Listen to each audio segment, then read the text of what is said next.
foremost, we want to give all praises, glory, and honor to Yahweh Ba'ashem Yahushua Ba'ashem Kakudash. Double honors to our apostles and elders at Great Millstone who rule and teach well, and peace and blessings to the elect of the nation of Israel. Shalom. All right, we are here on another Saturday, a day before the Passover, to prophesy the downfall of America, which is Babylon the Great, and warn our people. Okay, tell our people of the things to come to them into the repent to Yahweh Ba'ashem Yahushua.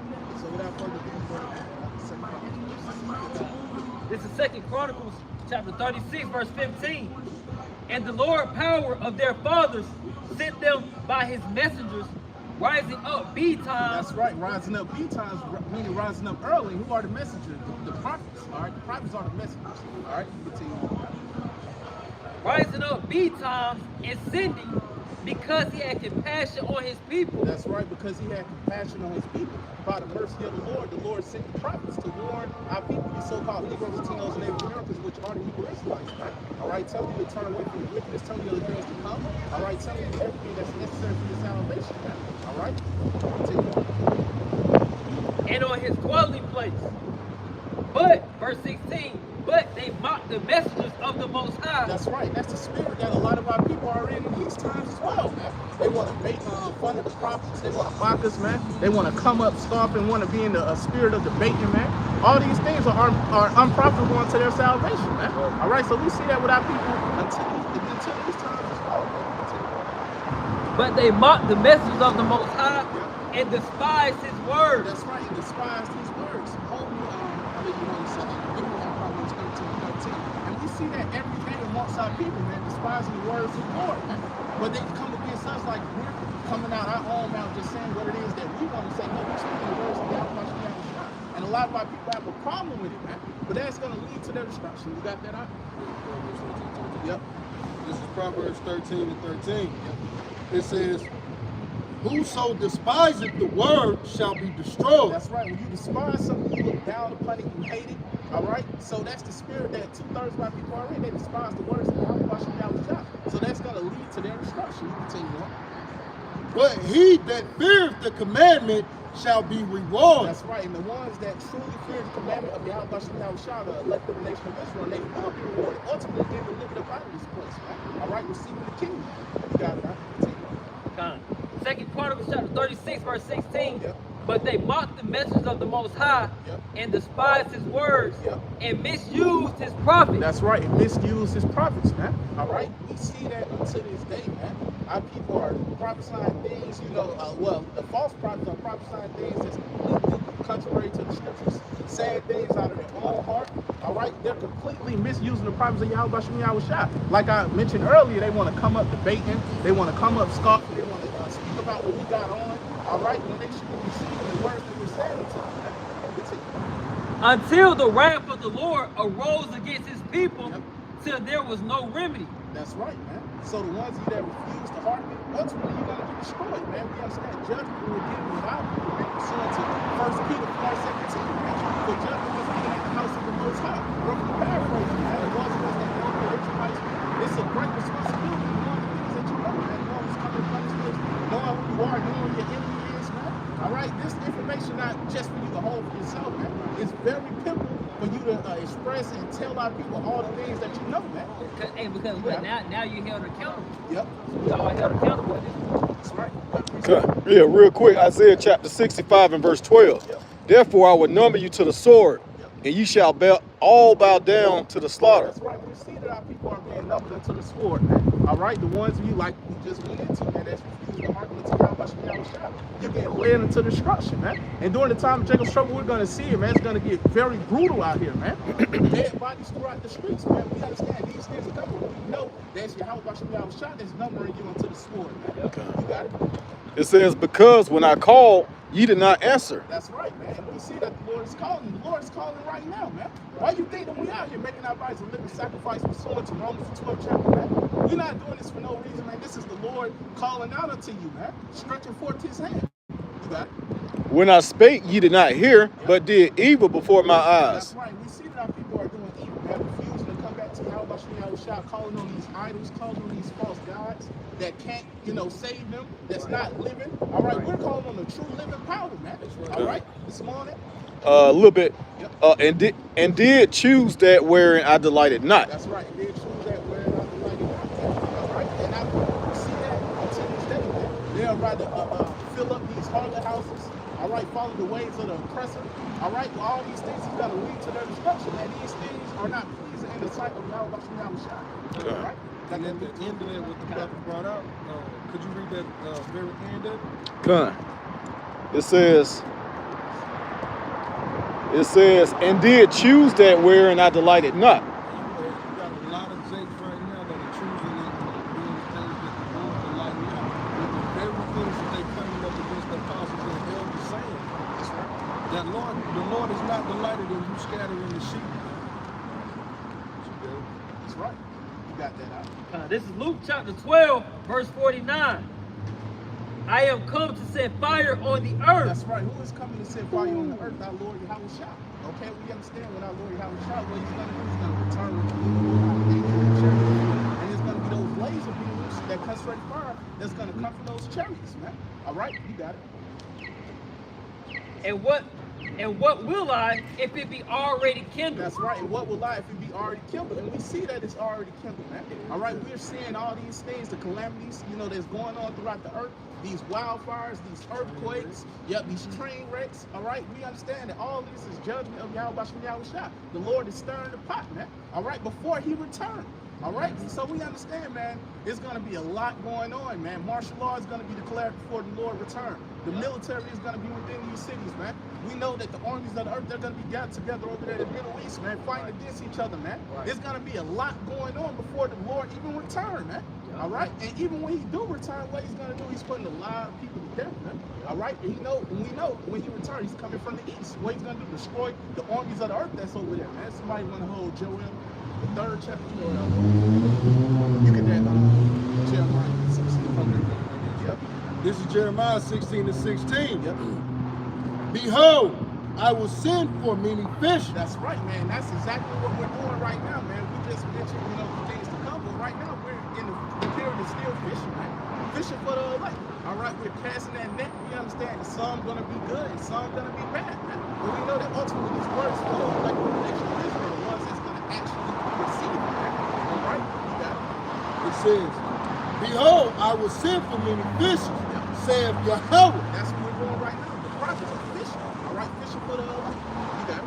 And they shall fish them. That's right, and they shall fish them. And that's exactly what we're doing right now. Like I just went into fishing for the elect. You got it out. It says, and after will I send for many hunters. That's right, and after will I send for many hunters, man. So some of these very men that you see right here, fishing, all right, meek, humble, all right.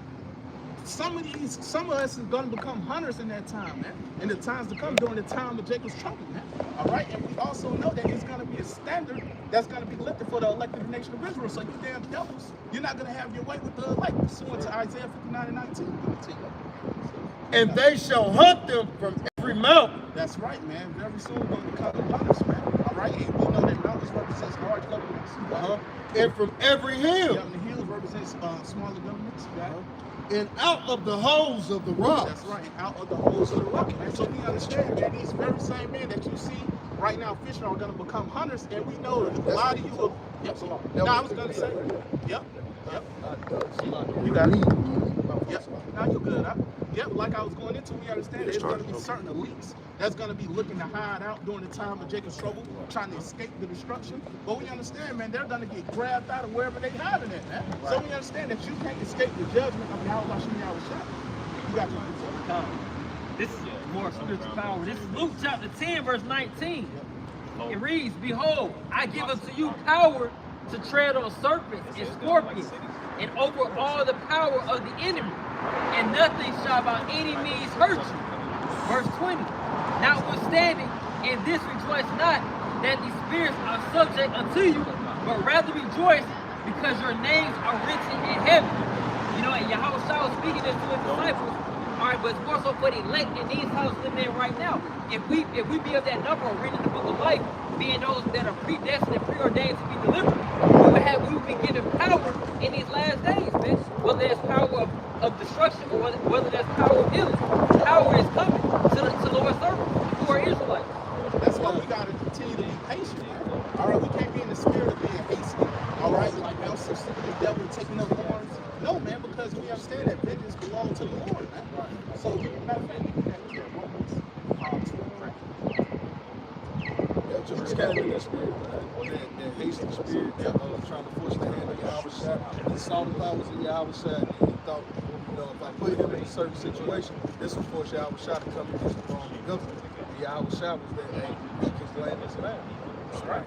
We got that. This is Romans chapter 12, verse 19. Dearly beloved, avenge not yourselves. That's right. Avenge not yourselves, man. So we can't try to avenge or take revenge for ourselves, man. All right? We understand we have to wait on the Lord. All right? And the ones of you that want to avenge yourselves, what's going to happen, man? Y'all are going to get thrust through out here, man. All right? Because you're not moving in the correct spirit. You got it? Dearly beloved, avenge not yourselves, but rather give place unto wrath. That's right, man. So we meditate upon terror, man. For it is written, vengeance is mine, I will repay, saith the Lord. That's right, man. We understand that vengeance is of the Lord. We understand that Yahweh Shai got to get his first. So what we look like moving in the spirit of, let's take up these arms, let's build us a militia, all right, and coming up against Esau corner. Did you forget that his blessing is the sword, man? A lot of y'all don't consider that. So y'all are going to find out very soon. This devil show us true horns, man. They can't even take over a county. They can't even take over a block. Right. Like the biggest Jake has as far as gangs, or organizations, if you think about so-called African American, Negro, or Latino organizations, you got Crips, Bloods, things like that. They don't own those blocks in California. Yeah, they represent, Jake Watts, and and some other Compton. They represent these different areas, but niggas be getting locked up and bammed up in the same streets they represent. Right. That's right. They've been occupying that territory. That gangs really started getting merged with around like the 50s and 60s, the old gangs. And then around the 70s, if I'm not mistaken, that's when the Crips. So it might have been the 60s with Stanley Williams, Stanley Tukey Williams, But those Jakes still haven't actually got rights of those different blocks and streets that they actually claim, man. Yeah. The blocks didn't go free to kid. They go free to. Tukey died in jail. Oh, look at Chicago. You had that guy, Larry Hoover. He's still locked up trying to get free. He pretty much denounced his gang allegiance so that he could get some type of relief, federal relief, and they still ain't give it to him. So just like the brother going into, the mindset of trying to raise up arms to take over certain territory and certain pockets of America, that ain't happening, man. The Lord, Esau was meant to cheer. He got the heavens. We just spoke about the rocks. He building up abundance. He got access to all the technology. Y'all seen that laser gun that he had shooting bullets and things like that? He got the frequency. The scriptures speak about how he the prince of power. He actually pretty much has the control of frequency. So it has to be a divine intervention. That's the only way to get him out of this situation. An actual savior, an intergalactic savior has to break him. Like said, you have to pierce the clouds. You have to literally pierce the clouds and come down to deliver. That's it. Right. Beautifully said by the elder, man. We need help from all out. We need help from Yahweh Shai. We can't deliver ourselves and we can't defeat Esau without the Lord, man. Right. You got to understand that. You got that? This is Romans chapter 8, verse 6. For to be carnally minded is death. That's right. For to be carnally minded is death, man. That's plain, man. The ones of you that want to build you a military down here, thinking that you got the ability to come up against the devil carnally, man, you're going to be led to your demise, man. All right? You're going to get destroyed coming up against this devil in the wrong spirit, man. You got to understand it's a spiritual battle, man. We defeating this damn devil spiritually, man. But we understand that we have to wait on the Lord before we can even get raised up to get physical. Right. And But- speak up too. It says it's hard to hear. Okay, Speak come. Romans chapter 8, verse 6. Yep. For to be carnally minded is death. That's right. That's plain. Being carnally minded in these times is death, man. All right, you got it. But to be spiritually minded is life and peace. That's right. To be spiritually minded is life and peace, man. Right. All right? And that's what we're doing now, continuing to be spiritually minded in these times, man. Making our bodies a living sacrifice, man. Coming up, prophesying, warning our people, man. All right? We see how this damn devil, you know, is trembling. All right? And his kingdom is crumbling, man. All right? By the words that we're speaking, man. All right? By the spirit and power of Yahweh. But we understand that we're doing this by remaining spiritually minded, man. Not carnally, man. Esau not worried about you getting 1,000 guns, man. He don't care, man. Do you understand this devil got certain things that's classified that you never even seen before that's going to blow your mind in that time, man? You're going to see very soon. You're going to know, like, hey, nah, I need help from on high. I can't come up against you. I done ran out of bullets. You're going to see that you're moving in the wrong spirit and you constantly being warned. That's what I'm saying. Okay. That's it on that. That's more on it. Revelation 6. Oh, yeah, give me that. This is Revelation chapter 6, Yeah, okay. verse 4. Yep. And there went out another horse that was red. That's right, and we understand the horse represents power. That red horse speaking about Esau, Edom, man. All right, and power. You got it. And power was given to him. And it's like it that sat thereon Yep. to take peace from the earth. That's right, and that's exactly what Esau has done, man, throughout his time in rulership, man. This devil has took peace from the earth, man. Right. Dropping bombs on these nations, all right, taking, you know, these different nations' resources, their lands, setting up his different agreements, man. All right. This damn devil, he has done nothing but push forth, you know, wickedness throughout the earth throughout his time in rulership. And this place, America, which is Babylon the Great, hasn't been, you know, what was it, since 1776, this place has been at war over 92% of the time, man. This damn devil is constantly, you know, meditating upon war, man. You got it. If I could say what brother was just reading? You'll read that back? This is Revelation chapter 6, verse 4. And there went out another horse that was red, and power was given to him that sat thereon to take peace from the earth. Esau was so wicked in how he goes about taking peace from the earth. He's actually taking the peaceful nature from man. That you got women out here brawling with men. You got the brothers had put it in a group earlier this week where a woman spit in another woman's face, thinking it was cool to walk off, and she blasted her. Shot her in front of her kids in the back of the head. This is how crazy Esau is when in the nature of taking peace out of the earth, man. It's not even in the nature of humans anymore. That a woman to bang on you, man.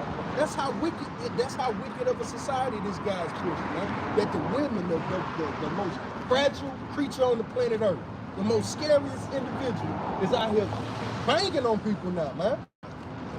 No peace. Like I said, you're right, bro, because I think it was a case just closed. I believe it was South Carolina.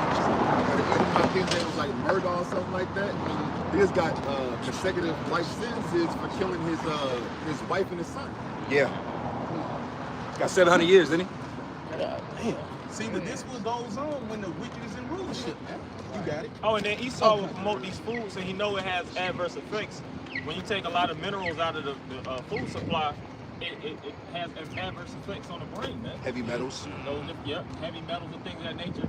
But it'll be FDA approved. You know, they'll show videos like, all right, if the food has this code, that means it's genetically modified. If it has this code, that means it's organic, so on and so forth.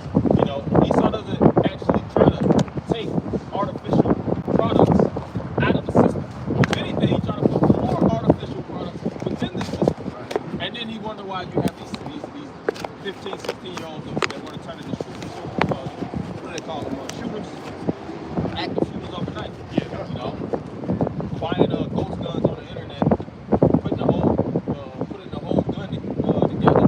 You know, three credits, And just laying down the whole school. you know.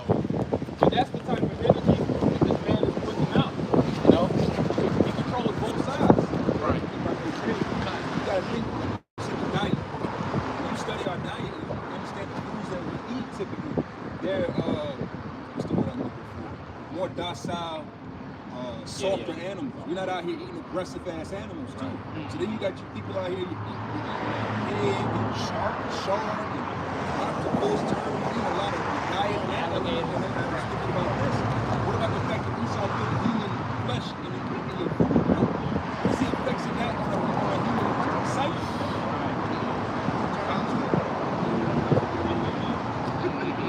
And this damn devil, and he knows how it negatively affects your body, man. He still pushes the most these wicked things, man. Right, just like that JAB. You see how many people, you know, die from taking that JAB. This damn devil didn't care. He's not reporting it. All right, he's saying from other causes. All right, so you see, man, this is what happens when these wicked ass devils come. You continue on that.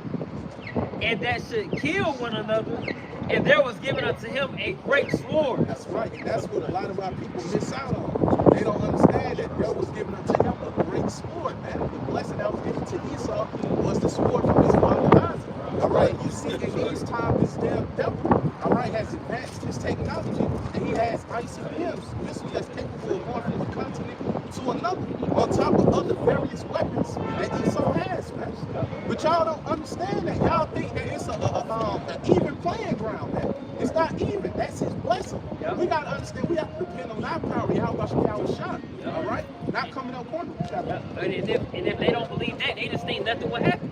That's what our people say. That the Lord will do not good, nor will he do evil. That's right. That's what our people say. Nothing. Oh, it's just going to keep going as a regular day. We're here to tell you that that's not the case. That's right. You got it. This is Second Ezra, chapter 16, verse 13. Verse 13, it reads, "The earth quaketh in the foundations thereof, the sea arises up with waves from the deep, and the waves of it are troubled, and the fishes thereof also, before the Lord and before the glory of his power." Verse 13, "For strong is his right hand that bitteth the bow. His arrows that he shooteth are sharp, and shall not miss. When they began to be shot into the ends of the world." That's right. When they began to be shot into the ends of the world.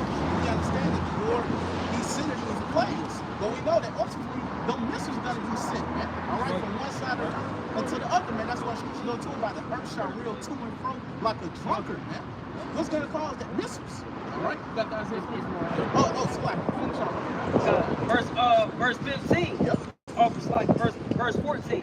"Behold, the plagues are sent," like you just said, Yep. "and shall not return again until they come upon the earth." Verse 15, "The fire is kindled, it shall not be put out till it consume the foundation of the earth." Verse 16, "Like as an arrow which is shot of a mighty archer returneth not backward, even so the plagues that shall be sent upon the earth shall not return again." That's right, man. We know that it's the Lord that's sending and bringing these plagues upon this place, man. All right, leading up into those missiles. So, matter of fact, somebody holds give me that. Zechariah. No. You got that out. Isaiah 31. This is Isaiah chapter 31, starting from the top. It says, "Woe to them that go down to Egypt for help." That's right, man. We understand that Egypt means bondage, man. All right, we see that our people are going down to Egypt, going down to America, which is Babylon, the government of this place, for help, man, for assistance. All right, to get them out of the hardship that they're going through, to get these food stamps, to get WIC, to get this Section 8. They're dependent on this system, man. They really believe in this devil, man. And if I could back the brother up, while believing in the so-called white man for your deliverance, in 32 states, the reductions of EBT and food stamps are happening this month. So these are the beginning of sorrows, and people are about to go buck wild, man. Yeah. What's that's going to lead to some issues, all right? Because a lot of these people, they can't afford to keep a full refrigerator. Yeah, because they can't stop having sex. Jacob's in that turn-up spirit. Esau he done cut off that ability for these women to just go, kill their babies. Hey, he done turned that out. And now that you gonna have these babies and it ain't no food, who you gonna turn to? You ain't never turn to the Lord. Who you gonna turn to? You gonna turn to Esau. Like I say, that's heavy to it, but it's saying that because even when Israel was oppressed, going all the way back when, what Jake do? They get together and they produce their seeds more, and that's a sign and token really of oppression. You know what I'm saying? For us on this side, knowing that we catching hell, but Jake trying to sex these dollars away, man. Same Jakes, that was going off in the wilderness, man. That wanted to go back, reminiscing about the onions, the leeks, the cucumbers. All right, and all these things, man. They don't want to leave this place. They love it here, man. All right, they don't want to spiritually depart from this place like Scripture goes to Micah 2:10. Arise and depart from this and not your rest. You don't want to depart from this place spiritually, man. So you got to die down here, man. Right. Continue on that. Woe to them that go down to Egypt for help. That's right, destruction unto you, man. And stay on horses and trust in chariots. That's right, and stay on horses. And who's in the power seat? America, man. And trust in chariots. And you see that with our people, they trust in the military, man. All right, the great USA, man. Thinking that this the greatest, the boldest military, all right? Because we understand, hey, this that virgin daughter, all right? We understand that this place hasn't been touched yet. So our people, they haven't, seen missiles flying throughout America, man. Right. So when they see these things, man, they're gonna know that they've been deceived ultimately, man. Yeah. Because we constantly been warning. That's what I'm saying. Oh, and what's big in the news now is this whole thing with Ukraine and America. Yeah. And them constantly funding America. Which a lot of Americans is complaining about. But what's gonna happen is, what happens when you constantly have to keep putting out money? You're gonna eventually have to put out actual people, man. Resources. You see? So a lot of these different businesses that's really trusted in America, they're gonna see that this country that they wholeheartedly put their faith in is gonna actually betray them, man. You had the president of Ukraine, Zelensky, somebody. He was basically saying if America stops giving out funds, he said a lot of Americans are going to be dying, man. Basically they're going to lose that occupation of that land, and America's going to do whatever they can in their best interest to occupy that land. Because if the Ukrainian government is and the military is rolled over, what are they going to have as a defense to defend that or occupy that land? Nobody. So that means and America has a strong interest. They're strongly invested in Ukraine. That's why they're putting all this money towards it. Ukraine is actually pushing back. Ukraine don't want to keep fighting. The issue, the United States is like, nah, man, you gotta fight, bro. Yeah. Like we got it. You gotta fight. have. You want to drop it. You just They crowd push you. You don't fight, I'm gonna beat you. I'm gonna beat your ass. You ain't coming in my house. And then see what's gonna happen. A lot of these different lakes, man, when they energy into America, they're gonna have to be used as basically a collateral debt. Fodder, yeah, fodder. That's the best term to put it. They're gonna have to be used to actually, they're gonna be the funds for this front lines. I mean, say because the niggas like I said, everybody is lost to boasting the U.S. of A's army. Right. And another point that they love to speak on is the fact of, which is true, is America is big as hell, man. This is a huge landmass. The idea of invading this is unrealistic to these everyday Americans. Why? Because they think the outside enemy is coming from the outside. They're not even looking for the ultimate. They're not invading you. It's going to happen from the inside. Right. Your own government is going to come against you. So while you're taking two knees and invoking America, right? America's ready to roll on you Americans. That's right.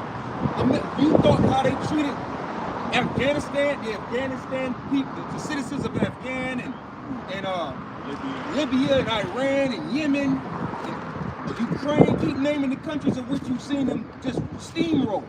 They're gonna steamroll you fucking Americans, man. That's right. That's what's coming. All this waiting for what's gonna happen with the Ukrainians and the Russians and all that. They're gonna make a major move on you fuckers. That's right. You have these civil liberties. Hey, like you got these, and I'm gonna throw it back to the bro. But like you have sovereign citizens, they're all about Black's Laws, Dictionary, and reading these different books. And to be honest, technically, by technicality, a lot of that stuff they're saying is accurate. Right. But Esau don't follow that shit.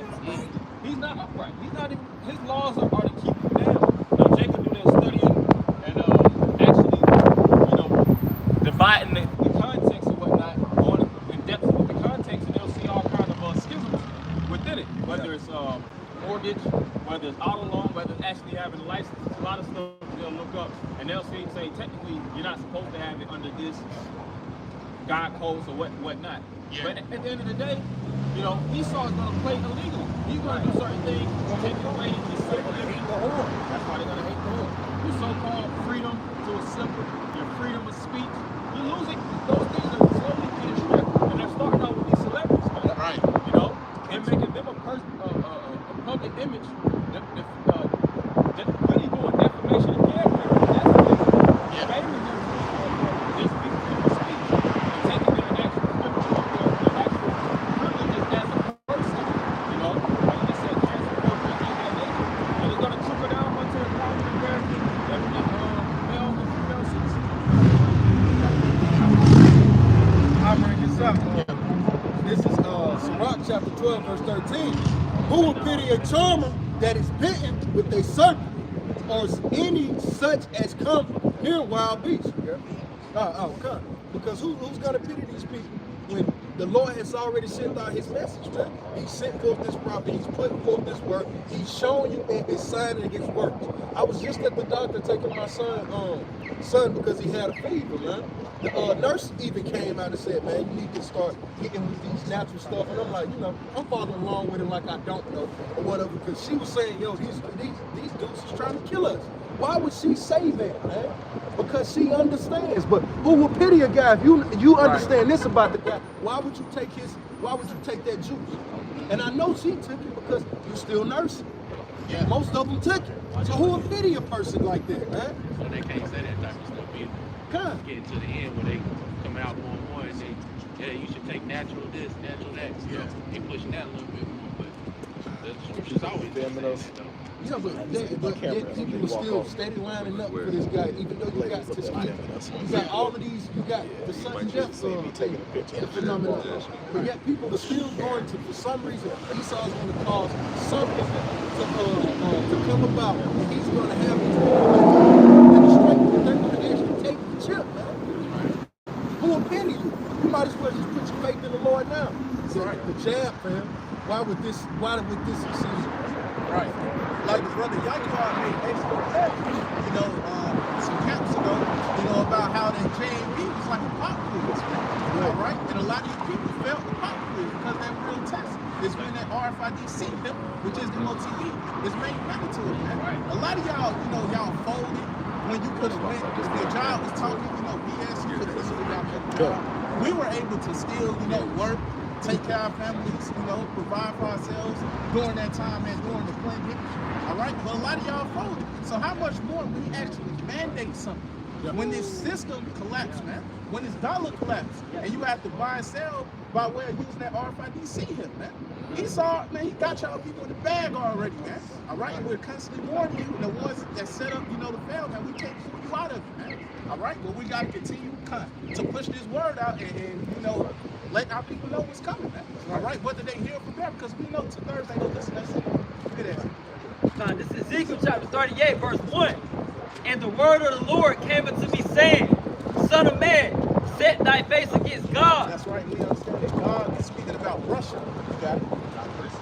And the land of Magog, the chief prince of Meshach and Tubal, and prophesy against him. That's right, man. So you understand that the Russians are dwelling in that land today. We understand that Magog was the son of Japheth. All right, but these damn devils are dwelling in that land today, man. These Russians. You can take it.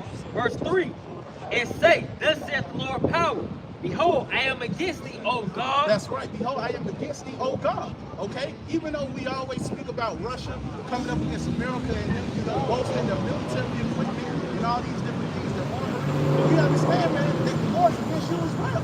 All right? You Russians, all right? But you're going to be used to come up against America, which is Babylon the Great during World War III. You continue on.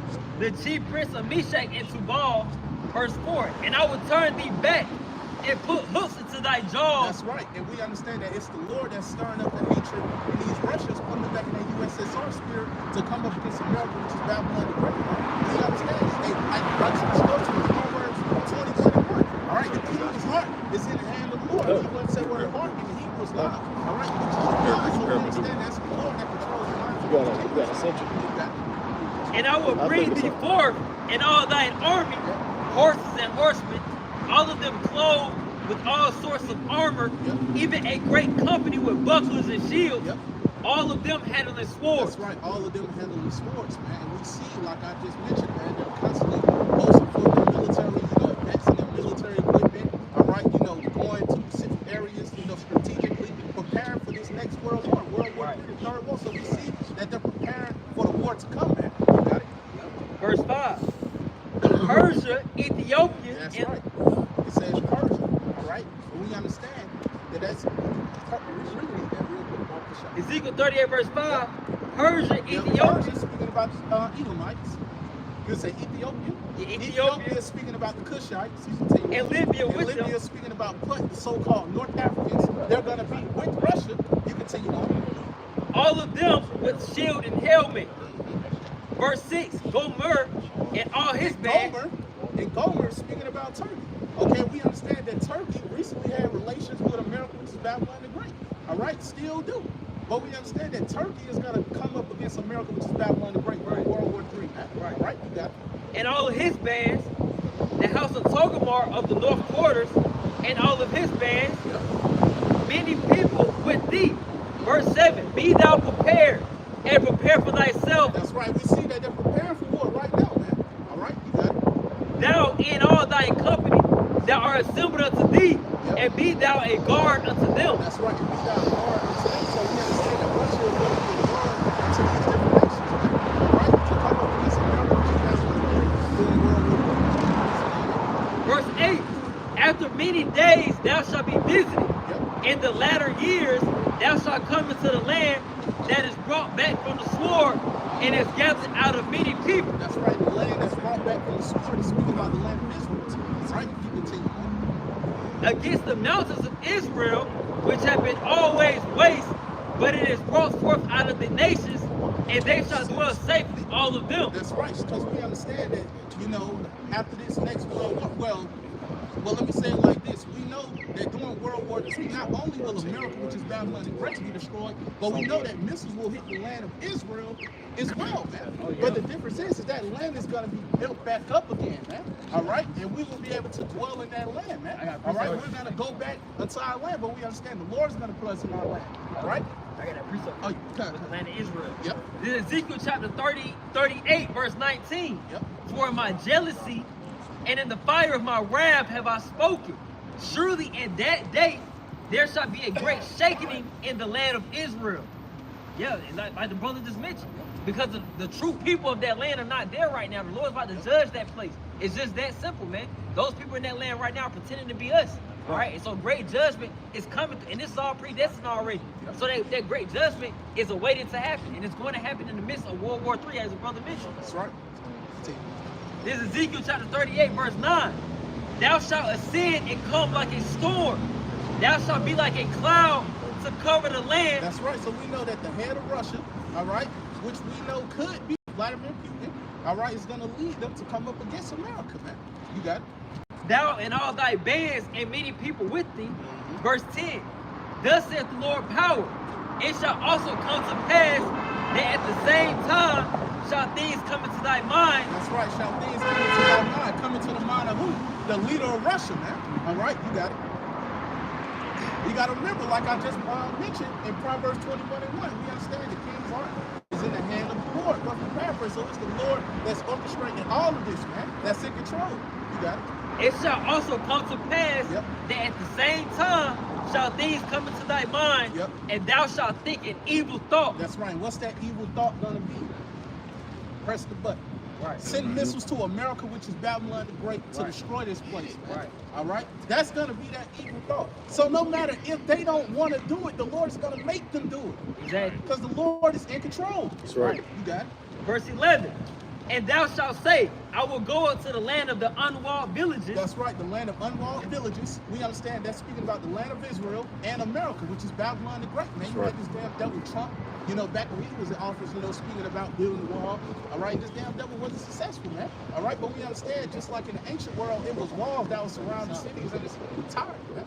Okay, but it's not walls surrounding America, which is Babylon the Great. So you know, America, you know, is that unwalled village as well. Verse 11, and thou shalt say, I will go up to the land of the unwalled villages. I will go to them that are at rest and that dwell safely. That's right. Who are at rest, man? You so-called Americans, man. Y'all are at rest over here, man. Like, back to what we was going to, man. All right? Y'all go down to Egypt for help. All right? Y'all trust in this military, man. Y'all trust in Esau, Edom. All right? To continue to protect y'all. All right, to deliver y'all from any trouble to come. All right, a lot of y'all trust in these things, man. All right, so we understand that these so-called Americans are the ones that's over here, you know, dwelling safely. All right, that's at rest. Bread and circus. Yeah, the bread and circus, man. You know, that's constantly keeping people distracted, you know, from what's really going on throughout the earth. All right, y'all look out to get caught completely off guard, man. All right, hey, that's what the scripture going to do. Y'all going to return from people in life. But for paraphrase, white people are not watching, man. But who's watching? The prophets, man. All right? You continue. Ezekiel chapter 38, verse 11. And thou shalt say, I will go to the land of the unwalled villages. I will go to them that are at rest, that dwell safely. All of them dwelling without walls and having neither bars nor gates. That's right, having neither bars nor gates, man. So we understand that y'all Americans are the ones that's dwelling over here safely. Y'all are at rest. Y'all ain't worried about another nation. Y'all ain't worried about missiles coming over here, man. Right. What y'all want to do? Y'all worried about going viral, all right? Right. Pushing forth, different memes, all right? Wanting to be a character throughout the earth, all right? Want to be a comedian. All right, thinking everything is funny. All right, yeah, let's get this trending. You worry about getting things trending. All right, and getting the bag off of this place, man. But y'all about to get caught off guard in the worst way. And we ain't gonna be able to help you in that time, man, because we constantly warned you. And if it's not set up for you to get with a man of the Lord during that time, man, you're gonna get left out here to get destroyed, man. That's what it is, man. Only the elected 1/3 nation of Israel we protect and deliver. 1 Thessalonians chapter 5, verse 3. For when they shall say, peace and safety. That's right. That's the spirit that these people are in right now, man. When they shall say peace and safety. Back in 2020, we had the pandemic. A lot of these people are extremely worried going around with their mask on. All right, a lot of them went ahead and took that JAB. All right, the latter 2020, some of them took it earlier in 2021. Some people still trying to schedule an appointment to take it. It was restrictions, no more than 10 in a group. All right, but what they do, they loosened up. All right, now you can go out, you ain't gotta have your mask, you can go back to these games full capacity. Okay, a lot of these people, they're able to, they was able to get loans and all these different assistance, from the government during that time, man. So a lot of these people are thinking that everything is getting back to normal, man. All right, they're in that peace and safety spirit. Like, hey, it's only going up from here.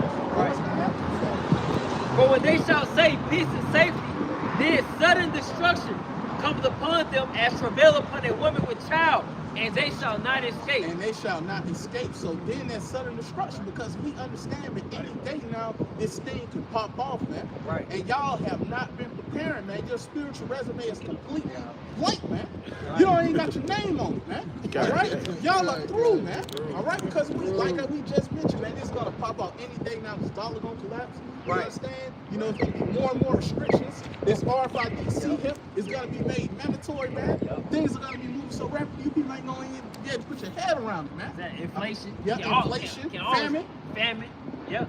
We understand all these things are coming, man. Like the scripture goes to in Daniel the 12th chapter, man. Okay, it's going to be like a time we've never seen before, man. And y'all thinking that we're just men out here talking, man. Right. But we're constantly warning you, man. Think we just angry black men with Bible. Right. Just mad at America and so-called black woman, man. Right. No, man. All right, saying this humbly, we understand that we have it for ourselves, man. But we understand we have a great responsibility. We got to continue to come out, warn our people, all right, making our body a living sacrifice, no matter it's cold, wet, all right, extremely hot. We understand we got a job to do, man. And we're constantly, coming out and doing what it is that we have to do. Lord willing, the Lord keeps sparing on us to continue to endure in this time. All right, because we can't live ourselves. So we got to keep working, all right, and doing what's necessary for our salvation. All right, you can Isaiah 31. All right, so this is Isaiah 31. I'm going to jump to 3. It says, now the Egyptians are men, and not God, and their horses flesh and not spirit. When the Lord shall stretch out his hand, both he that helpeth shall fall, and he that is open shall fall down, and they all shall fail together. So that's Jacob and Esau. Everyone, the Lord said that no hand join their hand. The wicked should not go unpunished. You see, I'll just read it back. It says, both he that is helping shall fall, and he that is hoping shall fall down. They all shall fail together. So that's Jake and his protection, man. The Lord is going to come back and he's going to wipe all of that away, and he's going to show our people, hey, yo, man, that was no guy to even trust in, man. Should have trusted in me. That's right. That's right. Beautifully said. You get that out. This is Proverbs chapter 11, verse 21. Yep. Though hand join in hand, the wicked shall not be unpunished. That's right. Just to land back on the brother's point, man. Though hand join in hand, the wicked shall not go unpunished, man. And we see that a lot of our people, they're joined hand in hand with this damn devil, man. Okay, the Greeks, when Esau beat them, all right, want to walk like him, want to talk like him, all right, want to be amongst his damn devil, man. All right, but we understand you're going to get destroyed right along with with this damn devil, man. All right, and we're constantly warning you, man. You got that? Give me that. 7 chapter. You go back down to 31 top. You got This is Isaiah 31 from the top. It says, "Woe to them that go down to Egypt for help and stay on horses and trust in chariots because they are many, and in horsemen because they are very strong." That's right. You see, America, has all this military equipment, these missiles. Okay, they trust in us. You got it. It says, "Because they are very strong, but they look not unto the Holy One of Israel, neither seek Yahweh." That's right, and that's their problem, man. All right, they're not looking at seeking Yahweh. All right, they're constantly, they got their head so far up this system, man, that they don't know what's going on. They're not worried about who their true power is. They're not worried about who their enemy is, man. They're just completely comfortable down here in America, which is down much right. What was safe, man. All right, like we just brought out Ezekiel 38 chapter. You got that, Ezekiel? Yep, this is Ezekiel chapter 9, verse 4. Yep. And the Lord said unto him, go through the midst of the city, through the midst of Jerusalem. That's right, and we understand the word people for a place that's speaking about the nation of Israel. And when it says unto him, that him is speaking about the angel.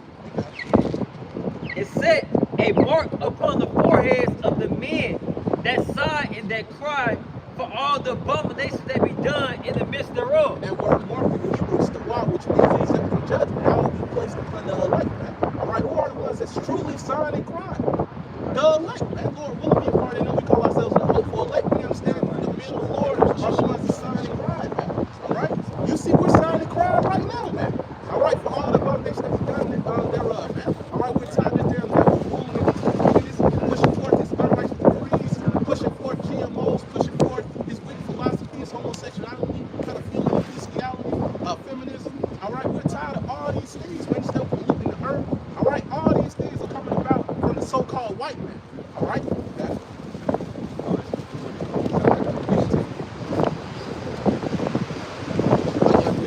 This is Isaiah 62, now starting 6. "I have set watchmen upon thy walls, O Jerusalem." That's right. Who are the watchmen? The prophets. All right? "Which shall never hold their peace, That's right. day nor night." That's right. Day nor night. We ain't holding our peace, man. All right? We're constantly bringing it out, man. Exposing the wickedness of the devil. Constantly telling you of the days to come. All right? We have, like I mentioned earlier, we have a job to do, man. All right? This is what we have to do, man. We want to get live up projects for them. And we also care about our people, man. All right? As much as a lot of you may try to make it seem like, oh, we do, man. You see, man, that this is an act of love, man. All right? We're putting our lives on the line, man. All right? On the line. Like, Revelation, it's not Revelation, Romans the 12th chapter. Making our bodies a living sacrifice, man. And that's exactly what we're doing, man. And that shows that we have faith in Yahweh Shah. Because this damn devil can roll on us at any time, man. All right? He can roll on us like, all right, he's speaking these things about me and my kingdom, bringing this out, bringing that out. All right, this damn devil, he can have his way with us, man. But we understand the Lord has the angels around us, protecting us, man. All right? We believe that we're around men of the Lord, man. So we ain't got nothing to worry about. We're going to constantly bring it out, man. We ain't holding our peace, man. All right? We ain't taking no 501c3s. We ain't taking no bag. All right? We ain't doing none of that, man. We're going to continue to bring it out, man. This is Ezekiel chapter 9, verse 5. Yep.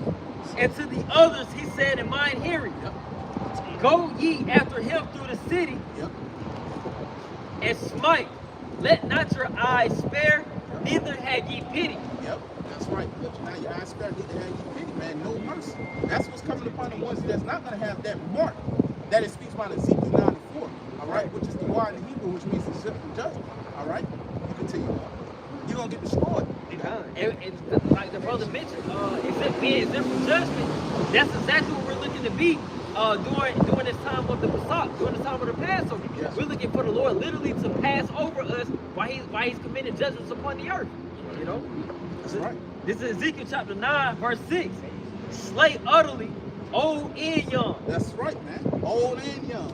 You got it. Both maids and little children and women. That's right. But look, you ain't got that mark. These people are not in Ezekiel 94. You're going to get destroyed out here, man. All right? It don't matter if you're an old woman, you're a young child, you're going to get it, man. All right? We understand the Lord is not a respecter of person, man. The Lord knows that spirit, man. All right? A lot of y'all corny things, man. The visual aspect of it, and the carnal aspect of it. All right? But we understand the Lord knows the spirit.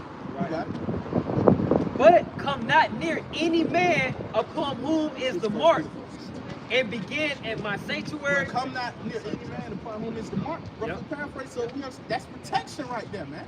All right? We understand the Lord's going to have a hedge around the elect, man. So we have to believe these things. It's already written. Yep. It's written already. It's right there, so we have to believe it. As long as we continue to do what we got to do, we ain't got nothing to worry about. That's man. right. All right? We understand the Lord's not unrighteous to forget our works and labor of love. Roughly paraphrase, the Lord's a righteous power, man. And all right, we understand his mercy, you know, it's no limit to the Lord's mercy, man. Right. All right? Okay. Then they began at the ancient men which were before the house. That's right. So judgment will begin with our people, so-called Negroes, Latinos, and Native Americans, which are the Hebrew Israelites, man. All right? Give me that first Peter. This is 1 Peter 17. 4:17. This is 1 Peter 4:17. Yep.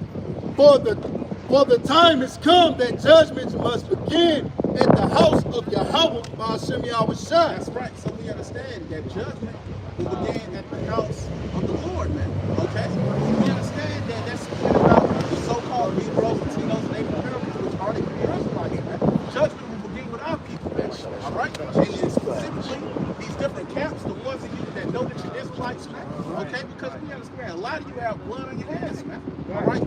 Pushing forth, you know, false doctrine purposely. All right?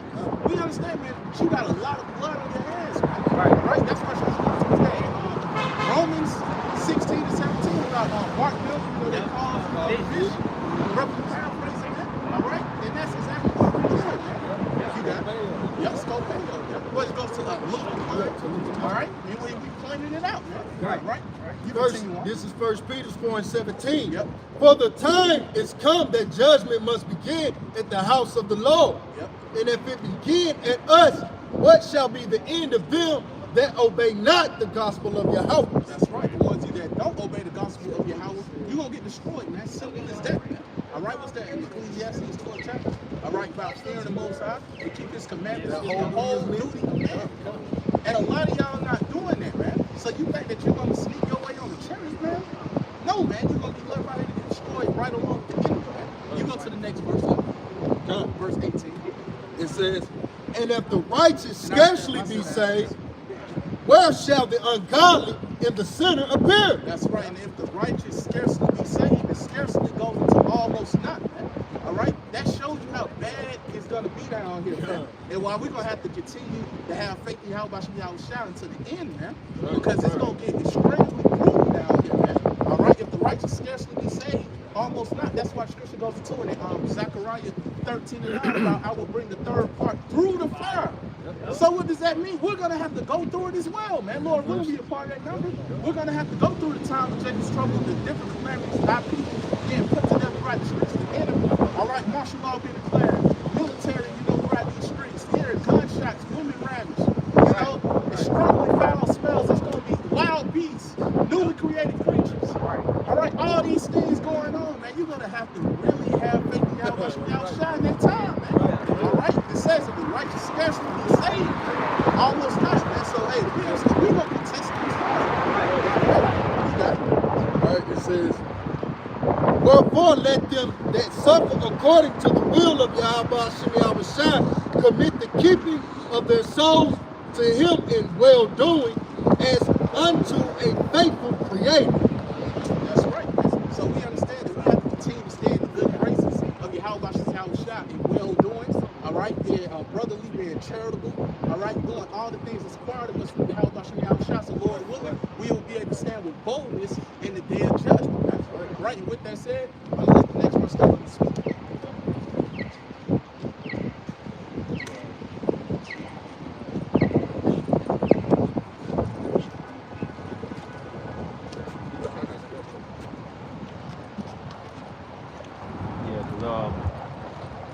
Going to really the times that we're living in, you know, we already basically almost into the Passover, you know, and we understand that judgment takes place during that time, you know. So in the times that we're in, you know, we're seeing judgment take place on a global scale, and it's going to progressively get worse, you know.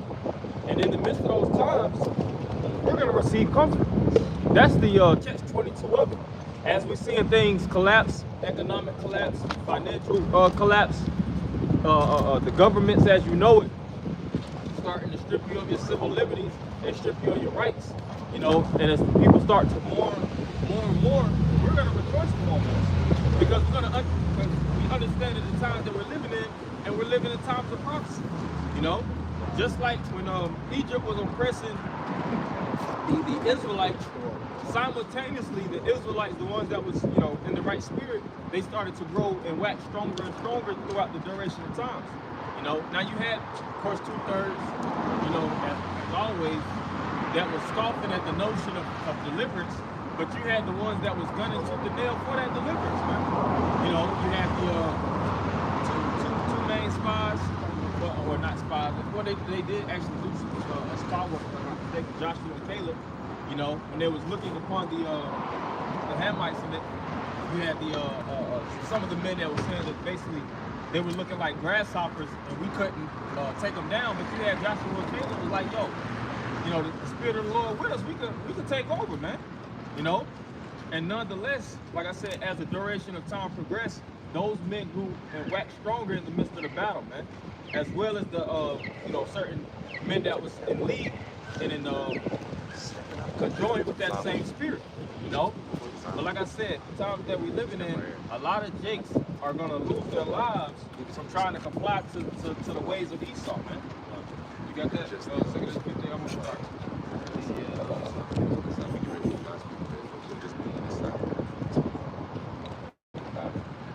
This is 2nd Ezra chapter 15 and verse 9. It therefore said Yahweh, I will surely avenge them and receive unto me all the innocent blood from among them. Verse 10. Behold, my people is led as a flock to the slaughter. He said, behold, my people is led as a flock to the slaughter. That's talking about the 12 tribes of the nation of Israel. You know, you jakes are basically in the inner cities. You know, you're really already positioned in a situation where you can be preyed upon, man.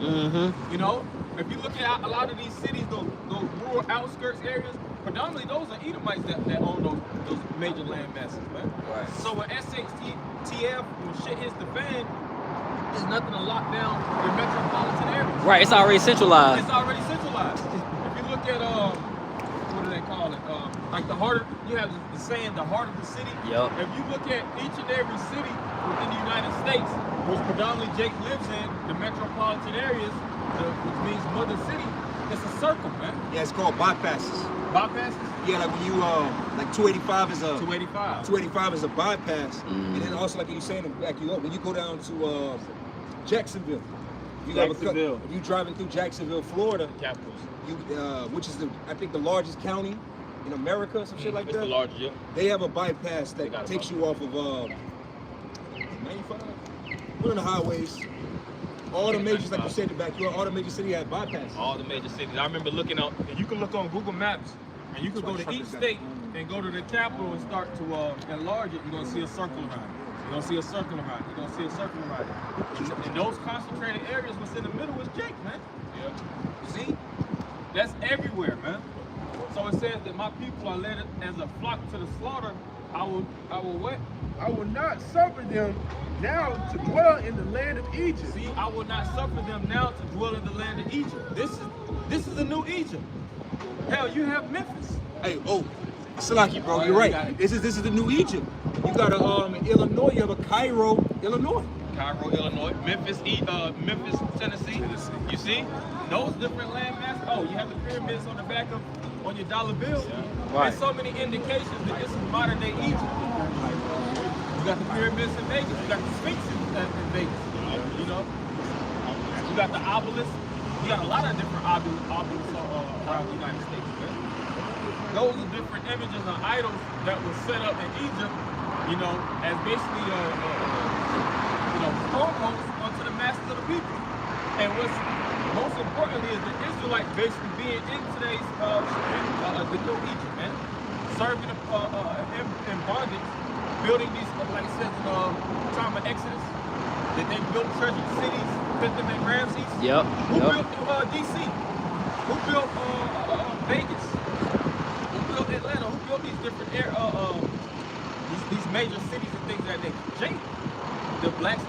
Native Americans, whose car? Whenever you look at no construction sites, it's mainly Northern Kingdom. You don't see no damn Asians. I ain't never seen a bunch of Asians go hard heads over the construction site. You know, building in the neighborhood. Right. You go to the neighborhood and you might see, you know, it being, like I said, under construction. You don't see a bunch of Arabs. Nah. I ain't never. If it is the Arab, Lawn care services, all that. everything, and you don't even see that.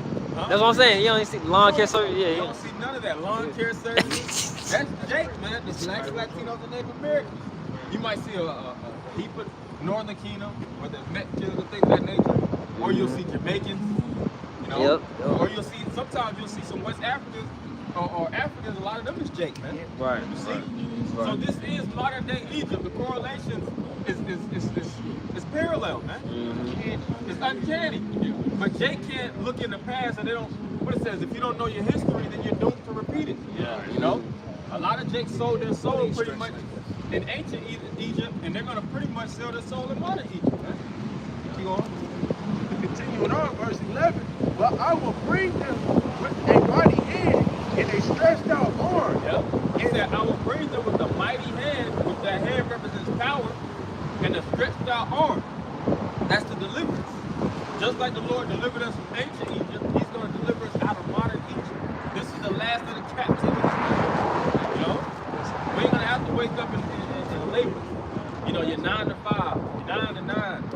You know, working 6 days, 7 days a week, putting all your mind into, all right, I'm working this job for 20 years, I have this amount of stock, and I have my 401k, now I got my retirement, now I got my pension, or whatnot. That'll actually cover me for my latter years. You know, that's a lot of Jake's mindset here in America, man. You'll see certain old head Jakes on your job, and they always thinking about how good the job did them, not knowing they pretty much sold their soul. You know? Yep. Hell, I seen this, and I put it in the group. You know, you might work a job, and you might make $30,000, $40,000 a year. And you work a couple of years, accumulating. You know, you got some Jakes that work certain jobs and end up becoming a millionaire. But in their latter years, their bodies already broke down. They pretty much gave their body and soul to that job. You're worth way more than a few million. Hell, like I said, that article I forgot how much they actually said melanin is worth. Esau actually studies the actual, you know, physical makeup of you blacks, Latinos, and Native Americans. He knows your worth, man. He knows how much the human body is worth. He knows how much the human soul is worth. And really, the soul is priceless, man. But he'll put you in these different departments, and he make you work tooth and nail for pennies, man. Pennies on a dollar. You see? Which is pretty much free labor. Because all the money that you're actually generating, you're not getting resources from these different jobs. You get a paycheck. Back in the ancient world, like during the time of Abraham, they had servants. They would bless those servants with cattle. They would bless those servants with land. They would bless them with certain resources so that they could generate self-wealth. You don't get that from these different companies, man. You get a bullshit paycheck. And you constantly have to buy into the different departments of Esau. You got to go to this supermarket. Right. Yeah, right. You know, you have to actually be centralized within this government to a certain point, really fully, in order to actually make weight. Yeah. True resources to reproduce. True Yeah, resources. just to reproduce. And he won't let you actually gain the resources. Why do you think these houses are becoming more and more expensive? Not only they're too expensive to buy, they're damn near too expensive to even live in, to maintain, to pay rent. Here it is, you're renting, but you can't even afford rent. And they set these zip codes up. They already know, all right, the average person might make $14, $15, $15 an hour. That might be the average amount of money. Google your like if you your census. If you Yeah. look up the census of your region, like if you live in Stone Mountain or Doraville or Stonecrest or Mableton, you can actually pull up the census. It'll tell you how many people live in that region. It'll tell you the average income. It'll break that shit down to how many young people over 18, under 18. The demographics. It'll break it all the way down, man. But then you're supposed to make 3 times the rent. But then you have to make 3 times the rent. Right. Make it make sense. That don't make sense. Or if I may add, the scriptures, see, you had this devil talking about we're myopic in our viewpoint. But the scriptures say, search out the ways of your fathers. Our fathers, as the bishops going into, our forefathers didn't they didn't prefer metropolitan cities and shit, Oh, man. nah, yeah. Our forefathers preferred to live in smaller rural country areas because you have more space and your money goes further. A lot of you niggas living in, you mind if I get Oh, yeah, you got it. Go to Deuteronomy 28 and curse shall not be in the city. Yeah. Because a lot of you jakes, you bought into this living in the city-ish, and it's killing you. Yeah, eating you alive. Most 99, I was talking to my Rick earlier about this. 99% of you niggas living in major cities shouldn't even be there. You need to go back like your forefathers and your great grannies and your grandpas. Mm-hmm. Down in Atlanta, go back to Valdosta. Yeah, I was about to say Valdosta, yeah. Bainbridge, Georgia. Cairo, Georgia. These big cities is killing you niggas. You man. alive. It's eating you alive. Yep. Yeah, read that real quick. Well, Jake trying to keep up with the Joneses. Yeah. And really, like you said, that's how Esau markets things. Yeah. He puts everybody, just like sheep. If you look at sheep and lambs, it's all about pushing them in the slaughterhouse. Yes. Using Judas goats, that's the actual goat that actually leads the sheep to a certain area just for their slaughter. I don't know if you brothers ever seen that video, how it works. Yeah, Judas goat. The Judas goat, it'll get to a certain degree. Then it'll cut left. It doesn't actually go within the slaughter. It actually cuts left. Gotcha. And all of them go into that area to get slaughtered, man. Just like it tells you in 2 Ezra. Gotcha. But you got it, bro. Deuteronomy 28 and verse 16. Cursed shalt thou be in the city. Yeah, cursed shall I be in the cities. And that's every city. That's big and small, but that's London. That's gave me some other cities around the world. That's Johannesburg, Australia. That's Kenya, Africa, you name it. Every little city in between where you niggas are at, where you Israelites are at, you're cursed. Oh, hell yeah. That's why when you go down by these bridges, right, by these by under 75, 85, under 20, who the most of the people that you see under there? Niggas. Right. Niggas. Right. Who's the most of these that state capital? I was gonna say these where they go? These What? where they go the homeless go? The homeless shelters? Homeless shelters. Yeah. Who the most in the homeless shelters? Our people. Right. Okay? Because you bought like the bishop's going into, you bought into this Edomite way of living. What you think is success is off. You niggas think success is living in a like you said, a 1,500 square foot apartment that's costing you $8,000 a month. Right. You think that's success? A penthouse. You think that's successful? You living in a prison cell and paying $8,000 a month for it. I'm winning. No, you're losing very bad.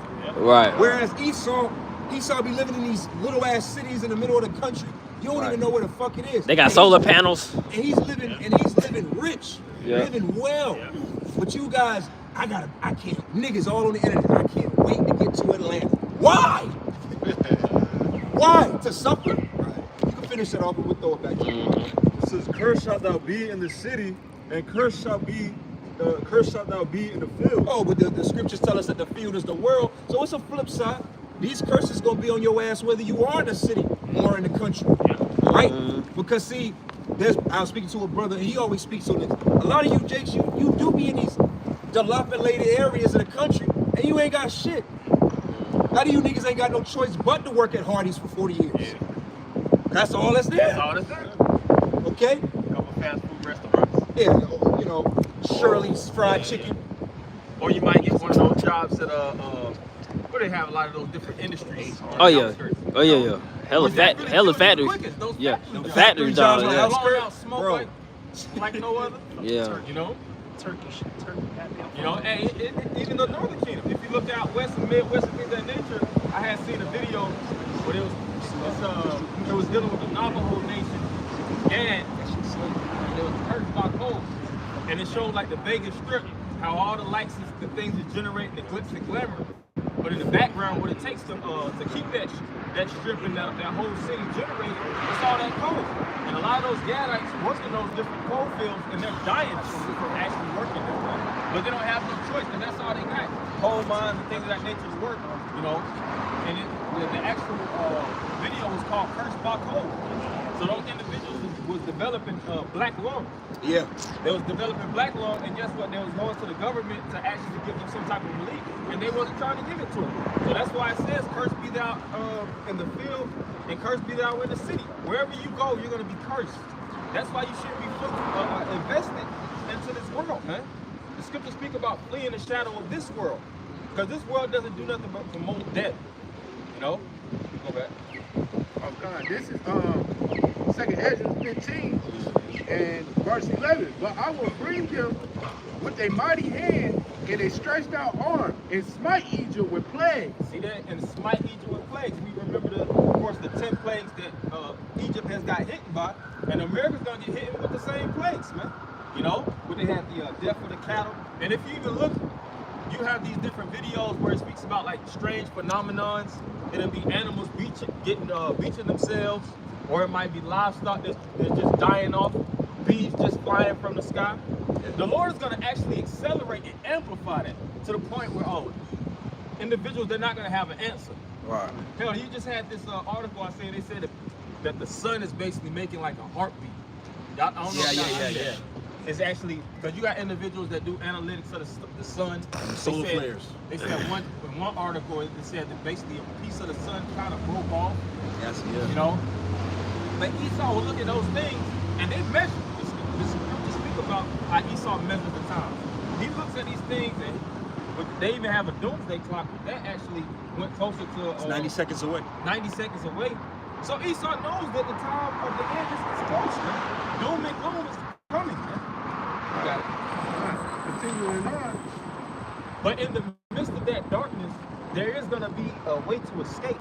This is the way to escape. It's just like you have a tunnel, you have to go through that. You have to go through that passage, but at the end of the day, there's going to be light at the end of the tunnel. This is that tunnel, man. You're going to have to go through the rain. We're going to go through it, man.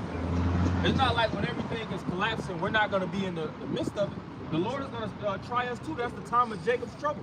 Jacob's talking about all of the 12 tribes. That's right, brother. You know, when there's an actual grid malfunction or what they call it, an EMP. Say for instance, there's an EMP and all the lights is cut off. That don't mean we're gonna have access to light. Exactly. Now at the end of the day, this is gonna be that light, and the Lord is gonna, through scenarios, get us by. We don't know. The scripture says that we walk by faith, not by sight. Yep, and we know in part. And we know in part. We know in part, prophesy in part.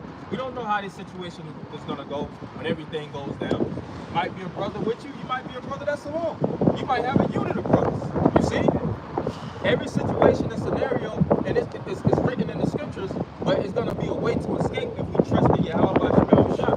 We're gonna be led out of trouble, but a lot of jakes are gonna be led in trouble. The scriptures speak about how you're gonna flee from a bear and a serpent bite you. Yep. A lot of those jakes that were scoffing against the scriptures, scoffing against the men, the Lord is going to create 1,000 scenarios for you to die, man. Right. Got it. All right. Continuing on. It smite Egypt with plagues as before. It smite Egypt with plagues as before. Egypt got smitten back to back with those plagues, man. To the point where Pharaoh, through his stubbornness, he had to let Israel go. You see? So, we know that when those things progressively get, the plagues keep coming, whether it's pestilence, famine, shortage of food, cut-offs, and checkpoints and things of that nature. We see those things take place. We already know that we're going to be closer and closer to the end. Yep. The deliverance is going to come. War, which we see this major war right now with Russia and Ukraine, and China too. It's not just them. Israel. Yep. You know, all these different major players are going to come together to fight that war while we at. You got it. It will destroy all the land thereof. And it will destroy all the land thereof. Keep going. Yeah, like this is modern day Egypt. This place is going to be destroyed as you know it. That's why it's good to watch those different movies that echo the response of destruction in here in America, man. It's a lot of movies that actually show that those directors, you know, whether they get their inspiration from actually reading the scriptures or actually just studying and reading on a whole about dystopianism, they'll put this stuff in media and they'll show you really how the end is going to come, man. Yeah. You know? Yep. They'll show you how it be scarcities in the city, how a lot of people be bugging out. A lot of people be wanting death. You know. Keep going. Egypt shall mourn. But see, in the midst of all that, the Lord is going to have it where we're going to be able to replay these scriptures, man. See, this is help. You know, when you understand when things is going on, you already know it's a short time. You know, just think about when things is breaking down and you by yourself. You're going to know what the scriptures, you're gonna have the full arsenal of the scriptures on you. Just like Eli. He was always meditating. He had the ability to meditate and see how things was going to play out within the prophecy. So he had comfort. You know, the scripture says, comfort one another with these words. That's right, brother. But when these people, when everything hits the fan and these people don't have any answers, they're going to turn. They're going to bug out. They're going to be in strict survival mode. They're going to undercut and you know, blackmail. They're going to do extort. They're going to do anything they can do to actually get a meal. But the Lord is going to have it where we're going to be in a certain spirit, man. Just like the Passover, it's a solemn spirit. You know, you have that self, you know, you have a time to self-reflect. You know, but in this, that having that spirit is going to be indicative in those times too. Because when Egypt was falling and all those plagues was coming, Jake was in a preserved mindset, man. Jake wasn't bugging out when all those things, like when darkness covered Egypt. Don't get it wrong, Jake was in fear, but Jake understood, man. Jake understood when the Passover and the sprinkling of the blood on the doorpost, all those things was a ritual in the spirit, but it was going to keep them preserved when the Lord passed over Egypt and brought destruction. That's right. You see? Keep going. And then they had their leaders with them, man. You had Moses that was directing them, giving them inspiration. You had the judges. You had, you know, you had a lot of men that was Aaron. You had men that was in a notable position to constantly give them of the things that was coming to pass. Same thing now. You know, when things go down, we're gonna know exactly what the scriptures say because we know what it's saying right now. Right. And then when it takes place, it's like, oh yeah, it said this, as it is written, as it is written, as it is written. Scriptures say glory to glory. Glory to glory. Because it took a level of, it took a high level of faith for all of us, which the scriptures tell us in Ephesians, the 2nd chapter, that faith is a gift from the Lord. So it took a high level of faith for all of us to even be, to make the decision to be out here. But in the times to come, it's going to take an even higher level of faith to be able to, like you say, we don't know what it, I've never been in a situation where I've never not had water or clean water. Or no food. Whole essentials of life, just, you know, fire, flour, and all of these things being taken away from it. For the most part, even us with homelessness. You know, the brother on the camera, he said the world is ours. You know, I remember you quoted a brother, but you remember that. Oh. But in the spirit of it, even with our own homelessness, I might not have had a home, but I live with a brother. Or you gonna live with your mom, or your mom, you know, there's ways around it. But we're going into a time now, like you saying, we don't know what it's like to have to live on a land. Right. The Lord gotta be with us, but it's gonna take it's all of this right now, building our faith up to even believe that we'll be all right. Yeah. You know how much faith it takes to say, hey man, you know what, fuck it, man. The Lord gonna provide. You just gonna wake up with that level of faith. Right. You didn't come into the walk with that level of faith. Hey, you know what, fuck it, ain't no food out here, we be all right, the Lord gonna provide. Because you don't even got accounts of stories. Right. You don't have Elijah. You don't have accounts of the Lord feeding. You get what I'm saying? Right, you don't have those accounts. Right. Yep. All right. Continuing on, Egypt shall mourn. And I was gonna say also in the spirit of worrying too. You know, because the Lord might create scenarios where you might not be around your woman, you know, or your children at that same time. That's a test of your faith, man. Yeah. A test of your patience. Because when things are broken off and broken up, and then you don't have access to a cell phone, you don't have access to certain cities. You might be in this part of the city. Your mother or your father might be in that part of the city, and you haven't talked to them for days, and days turn to weeks, weeks turn to months. That you're gonna lose the spirit. You know? Now we're gonna understand exactly what's going on. We're just gonna put all of our faith in Yahweh Shem Yahushua. That's right. That's why faith is the key. Hebrews the 11th chapter. Faith is the best element to have when you're in the midst of danger, man. Believing that the Lord is gonna get you out of that. But then you got you in the lion's den. He relied on faith. He didn't do the calculations and the mathematics. Maybe if I move it, I can exhaust. Right. If I go this way, I escape this. Maybe I can persuade them You know, he just relied on faith. Right. You know, because that situation was above him. The times that we live in gonna be going into, the situations are gonna be above us, man. Above us. It's gonna be totally out of our control. That's why we have to put all of our spirit in Yahweh Shai for him to get outside of those situations. You know, it says many are the matter of fact, you can get that Psalms 34:17. You know, we're gonna go through a lot, man. Each and every one of our faith is gonna be tested to the breaking point.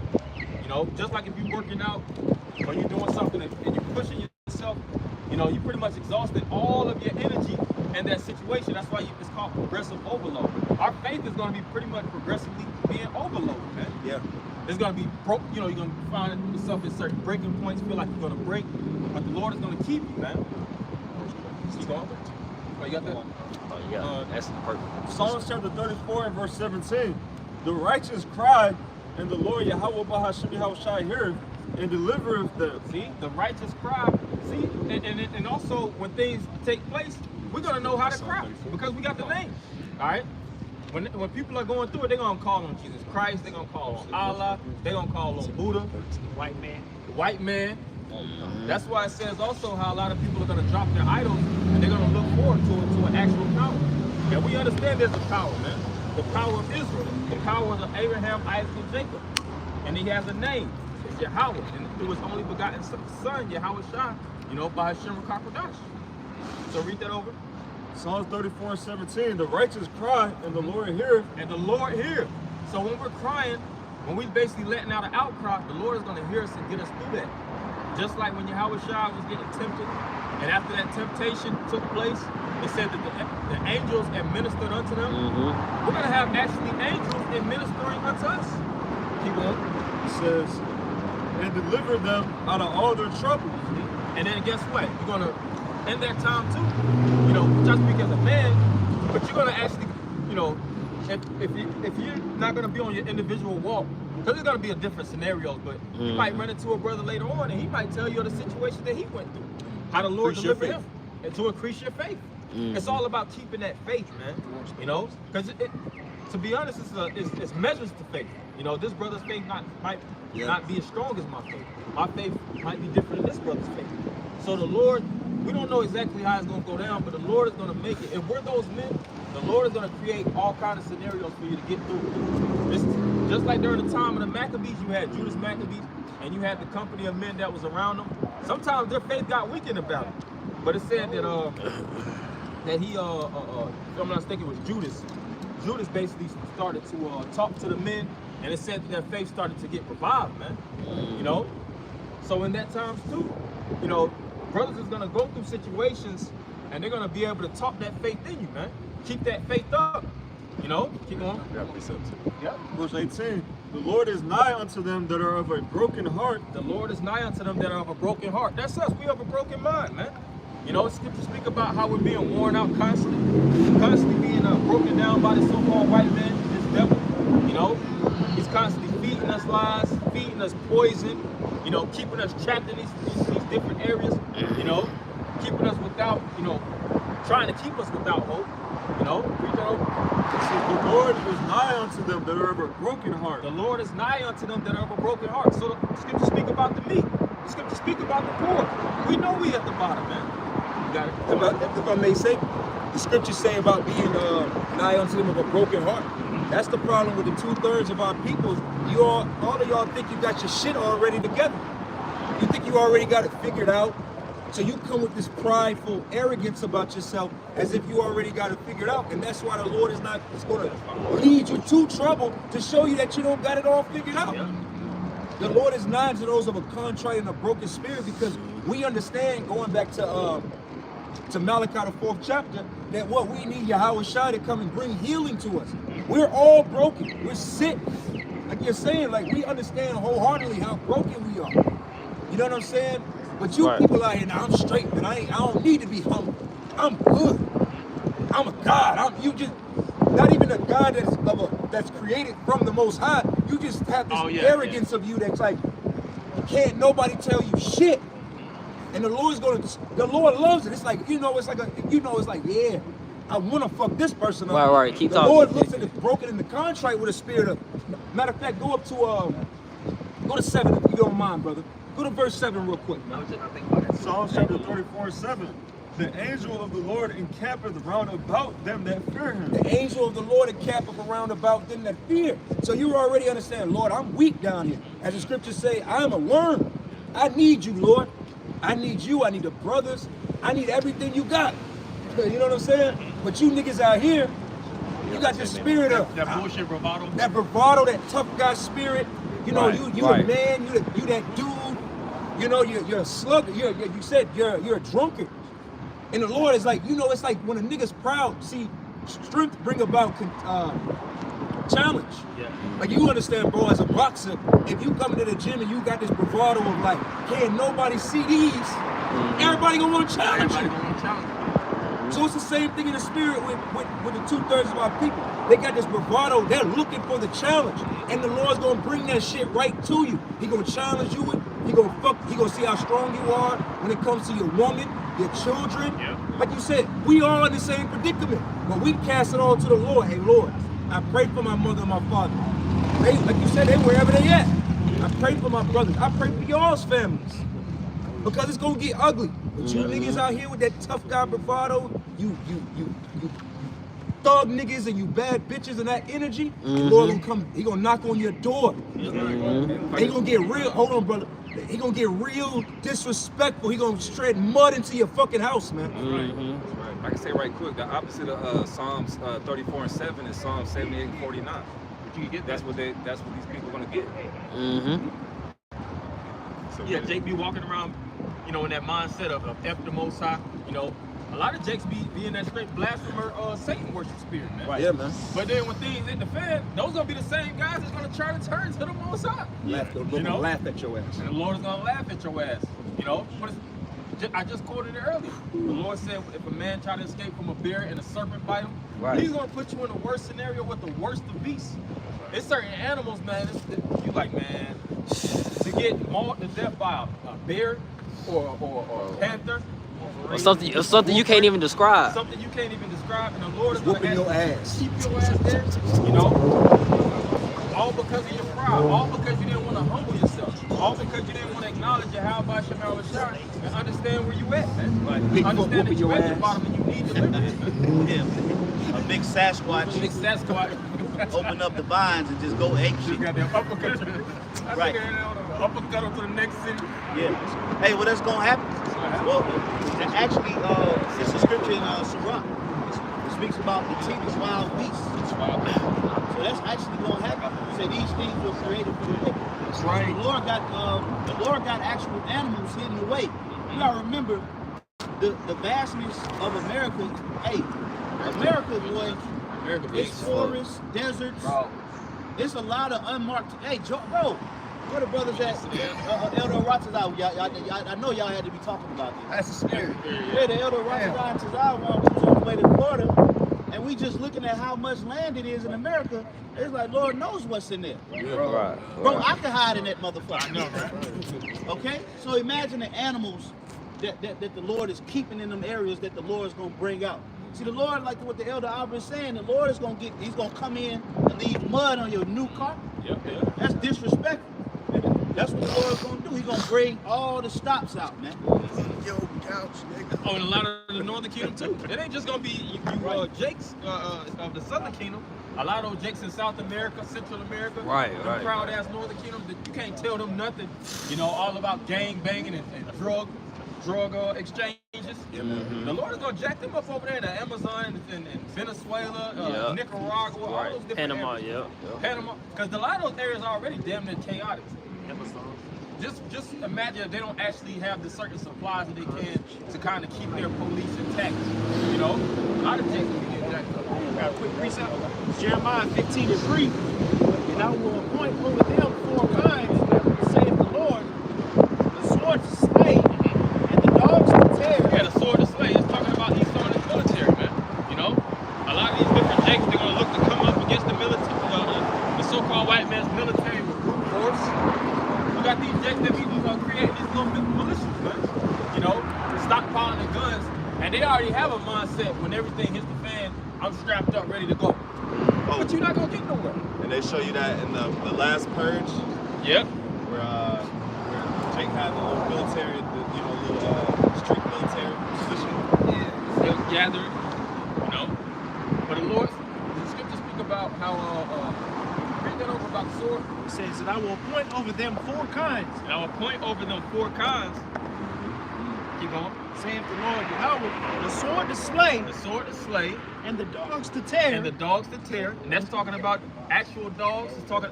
You got those military dogs. Bro, if I may, I seen a post, I'm in the share. Bro, in California, you got dog breeders. Bro, they got security dogs. 150 racks. You got regular people out here with security dogs, $150,000 dog. It ain't your regular German, man. Right. That ain't your regular, poodle that you got from Petland. That nigga's ready to eat somebody. Yeah. He's ready, like you said, the Lord got that dog trained and ready to eat niggas. Waiting on that scenario. Dark meat, the white meat, all of it. Esau did that shit during slavery. Think he won't do that shit again? Right. It says, and the dogs to tear, And the dogs to tear. and the fowls of the heaven. And Jake brought this upon themselves because the Lord speak about how the Most High always stretched out his arm. Right. You know, and Jake always slapping the hand. I can do it myself. I can do it myself. That's why we're in the condition we in now. Because Jake always want to do it their way. But when the so-called white man create these different scenarios to jack your ass up, which he's known as the sword in the book of Psalms, what are you gonna do then? Keep going.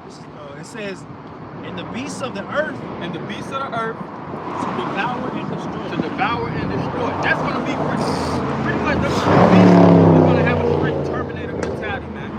The Lord is going to set those certain animals up in scenarios to just get Jake, man. Right. 2/3. That's right. There's more lions and tigers in America Than than in Africa. in Africa. They said there's more animals in captivity, a lot more animals in captivity, if I'm not mistaken, that's free. And Esau be hybridizing a lot of these different animals, man.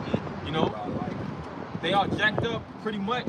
They're not even real animals. They're pretty much mutated animals, man. Yeah. Right. And it's all kind of shit that Esau has classified. Well, that's another reason why America got to get destroyed. That's right. It's a bunch of filth over here that wasn't created by Yahweh Bashim al Bashai. Right. You got transgenders walking around. The Lord didn't create that. You're right. You got natural men that got a woman's body part. The Lord, they got to get burnt up. They gotta can't be left around and trickled into another society. Just like what the brother said with ligers.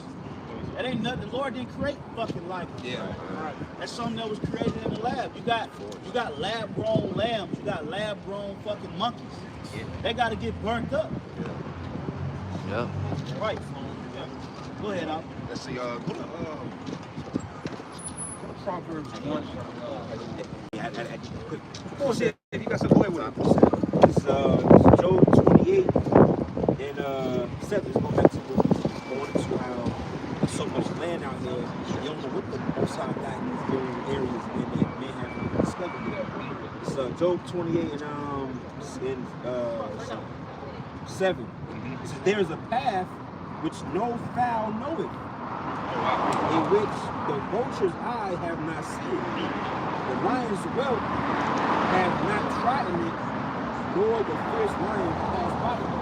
So that's the only time there's particular areas on earth that nobody has tripped before. The animals haven't been there. So there's some kind of white man haven't seen it. Certain areas the Lord got there. They won't stand on, Consko Island. Island off somewhere up there in Matt. Esau trying to get to is surrounded by a storm. There's all type of beasts and creatures. Yeah, the Bermuda Triangle. Bermuda Triangle. That's what it's based on. Yeah, because Esau don't want you to know. He want to keep you in a smaller box than he's actually in. Because then if you might find out that what?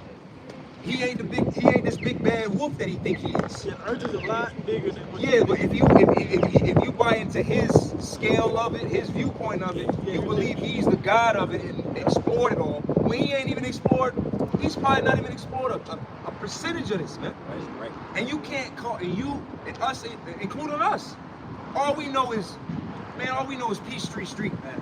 Right. 285, 20, Right. a little bit of 95, depending if you travel a little bit. We ain't really, man, ain't none of us got a boat and you just go sail the seas. We don't got planes where we can just be like, hey, brother, you just want to take a plane out? Just go. No, we just believe that this map is the way that it is because it's taught to us. Right. Which is jacked up. Which is jacked Right, up. it's jacked up, yeah. All right, but this level, the Lord got, like the brother went into the scripture, there are places and spaces on this planet, in this land too, that is untouched. I think it. I don't know if it's Japan or not. I don't know if brothers get an article. They just discovered like 7 islands or something like that. Just out of nowhere. It's supposed.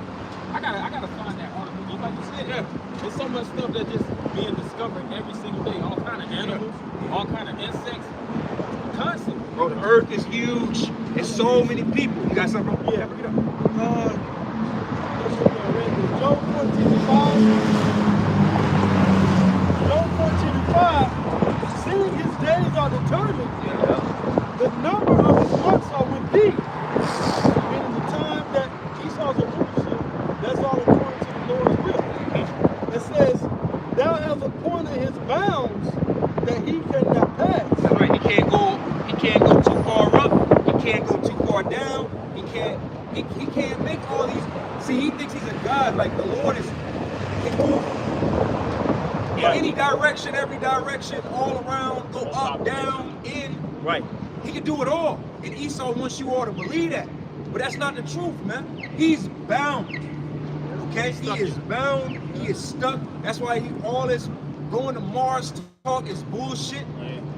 Oh, you had that what the guy that said went to the moon? Neil Armstrong. You had one guy that went to him and said, if you swear on the Bible that you went to the moon, I'll basically pay you like $5,000. And he was basically snaking around trying. But if he really went on the moon, he would have put his hand on it, got the $5,000. Easy payday. Right. But he was like, nah. Yeah, and really, if that was your accomplishment, if that was a real accomplishment, you'd be fighting for that. Somebody challenge you and say you ain't did it, you'd be ready to fight for it. But all that skirmish, you're a liar. Right. Okay? Spirit bear witness. And the scriptures speak on Esau being a liar. Okay? So let's go ahead and get that in Proverbs. Proverbs 1:28. Then shall they call upon me, but I will not answer. They shall seek me early. Yeah, building off of the spirit that was built earlier. Hey, it's gonna come a time where the 2/3 is gonna call on Yahweh Hashem Yahushua. They're gonna try. Because a lot of you, Jake, man, y'all brothers, have y'all noticed with all the high priest Ariah, not just say the controversy, but the in remembrance of videos. Man, it's Jake all in the comments. Like, I remember him at One West. Who the fuck is you? Right.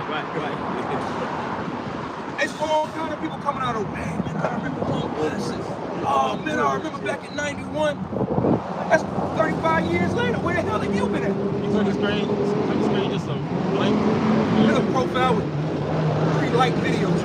Right. It's millions. See, the scriptures say that, what's it say? Many are called, but few are chosen.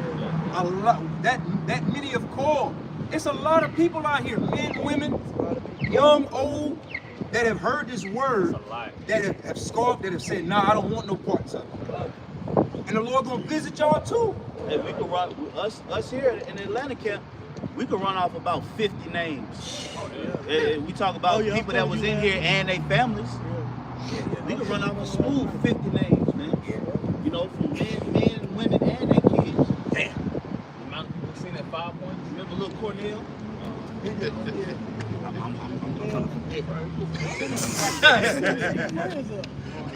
So yes, like just laying back and off the brother, it's a lot of people out here that has tasted of this word. They've heard it. Hey, just a simple walk by is enough for the Lord to judge you, man. That's right. That's all that needs to happen. Now, don't even get me started on World Star. How many people have seen the truth on World Star, TikTok? You know, these viral videos of Israel. Fox News. Oh, there was another big one beside when that whole thing went down to the March on Washington. You know, hey, ain't no cloak for these niggas out here, man. Jake don't get it. Hey, Kanye, Kyrie, just the right. Oh man. In these recent years, the past 2 or 3 years, of hearing about the Hebrew Israelites, all it takes is hear, because you gotta think about it. When you hear a rap song, right? You want to call into the radio, and the song come on. You be waiting the next time to hear that song, so you can say, "Man, what was that song?" Depending on the artist, you may or may not know the artist. Or, Right. Yeah, I didn't know Tory Lanez or Kodak or so rapper did this song. So you wait for the next time to hear it. You might Shazam it. Right. So it's the same thing with this truth. When you hear this word, you should be like, damn, I can't, like you want to know the next Desiring the video. sincere milk. Yeah, Yep. desiring to hear it again. Yeah. So it takes for you to hear this word, whether or not you're marked to get it, or you're marked to hear it and then later on be condemned. For not taking heed. I got something real quick. This Matthew 7:23. Many will say to me in that day, Lord, Lord, have we not prophesied in thy name? Yeah, you got a lot of men that are watching these videos, that have put their hand to the plow, know the prophets in our personal lives and so on and so forth. And what? They're gonna when the going gets tough, that's when they're gonna try to submit. They're gonna pull the same move. Hey, like Apostle Carl said, that Jake got a lot of black woman spirits. Well, look at the black woman on TikTok and stuff. That world is going to shit, and she's trying to do her soft girl era. She's trying to now submit. Yeah, I see that. A lot of y'all niggas that you're gonna try to do the same thing in the spirit. Oh, you right? Yeah. Right. You ain't gonna hear that. That's some fraudulent shit. You think? See, the problem with a lot of y'all, even in a part of the circumcision, is you still do have Jesus spirits on. You look at it from you can trick God. Right. We serve Yahweh Shai. You might be y'all be tricking his ass. Right. Y'all have a trickster spirit with Jesus Christ. Right. You can trick Jesus. I can do that, No, you can't trick Yahweh Shai, man. Right, You can't trick Yahweh Shai. Yahweh Shai knows who is and ain't serving. Who is called to serve and who's not serving. He knows all of it's listed and ready. Okay? You done with that? Go ahead and finish that and go back to that part. It says, many will say in that day, Lord, Lord, have we not prophesied in thy name? Yep. And in thy name have cast out devils? And in thy name have done many wonderful works? Yeah, Maurice. Right. Yeah. Maurice is losing his fucking mind right now. Okay? You got the plague of the mind. You still think the spirit is on you. You're going to give all the glory to you. How about Shimei Yahweh Shai? And as soon as you finish saying that, I'm allowing the men that you set up, how about Shimei Yahweh Shai? All right. All praise to Yahweh. By Shimei Yahweh Shai. And you And then turn right around and lie on all the men that the Lord has established. And then do the video, and then you hear that awkward pause, because you're so used to saying double honors. Yeah, I know. But it's a mental thing. Yeah. It's a mental thing. You know what? I'm not going to give these men double honors, right? But that whole month, it's been instilled in you for all this time. Yeah, man. Right? It's been instilled in you all this time to the point that you really, the spirit don't flow through you right. Because you're not honoring the Lord, you're not honoring the way He taught you. So then everything that comes out of your mouth is complete wrong. And it's madness. The scriptures say out of your belly shall flow living water. Right. Well, imagine what you got in your experience is there's there's an oil drum in the middle of your water. You know what I'm saying? There's trash in the water. There's a car floating down river. You know, you got all kind of blockages in your flow. Seaweed and all kind of madness. Last verse. It says, and then will I profess unto them, I never knew you. The Lord's going to profess on a lot of Jacob. I never knew you. You got a lot of Jacob. Here it is. Here it is. We're hours away from the Passover. But then you got rebellious Israel. For all of y'all that got an issue with the apostles and elders, when you keeping your Passover? Right. And how are you keeping your Passover? Right. If you keep the Passover, for whether it's a war or a Parthum or anything, all of y'all, yeah. Right? When you keep the Passover, you're keeping the Passover according to the way that the apostles and elders, a great millstone, taught you. The same way they do it according to the way their elders taught them. That's right. You know? There are certain things that men in the flesh do get wrong, Okay? We understand that about Ariyah. We also understand that that's prophecy. But there's also a lot of things that, especially coming up under the Apostle of Great Millstone, that they got right. Yeah. Regardless of the argument, how you feel about a man you never met, you can't say these certain things about the Apostle of Great Millstone. Right. When it comes down to the doctrine and what they've been teaching. Okay? You can make claims and red herrings about things that is up to debate in the spirit, whether you believe it or not. That's right. But what did Yahweh say? Yahweh said, if you can receive it, he that has ears, let him hear. There are certain things that Yahweh said that was hard for certain of the disciples to understand. So Yahweh already put a disclaimer out there. That doesn't mean that everything that Yahweh taught in the doctrine was wrong. Okay? That's right. Same thing with the apostles. If you can't receive that certain men are supposed to be other men going back to the reincarnation, okay? Hey, well, then the Lord is going to deal with you with that. That's right. But everything that we've been talking about, you see, the apostles are 100% correct on it. Because we're flourishing. We see it actually. Oh, the backbiting. So you got something? Backbiting. Matthew chapter 10, verse 32 says, Whosoever therefore shall confess me before men, him will I confess also before my Father which is in heaven. That's right. Yep. Basically, you gonna get the Lord gonna vouch for your ass. It is you slandering, false accusations. You got a devil on you, man. Cold. Page got, your page got months of spaces in it, man.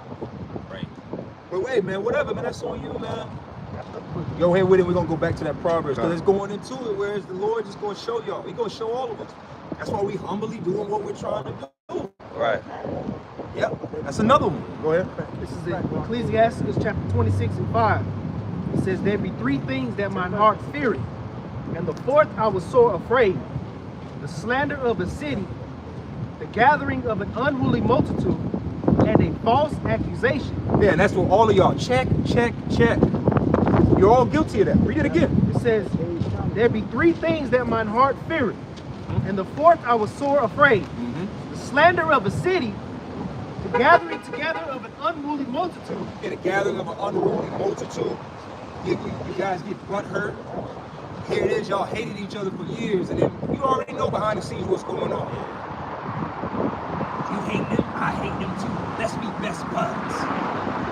Enemy is my enemy is my friend. We're best now, that means we're friends. That's right. All right, keep going. It says, the gathering together of an unruly multitude, and a false accusation. False accusation. And then false accusations get you. And then the wrong rocket has you put together.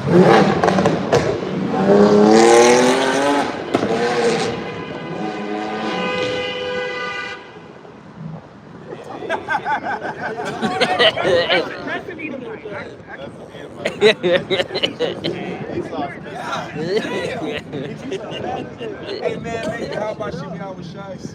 Isn't you about that? Is this a loser, man?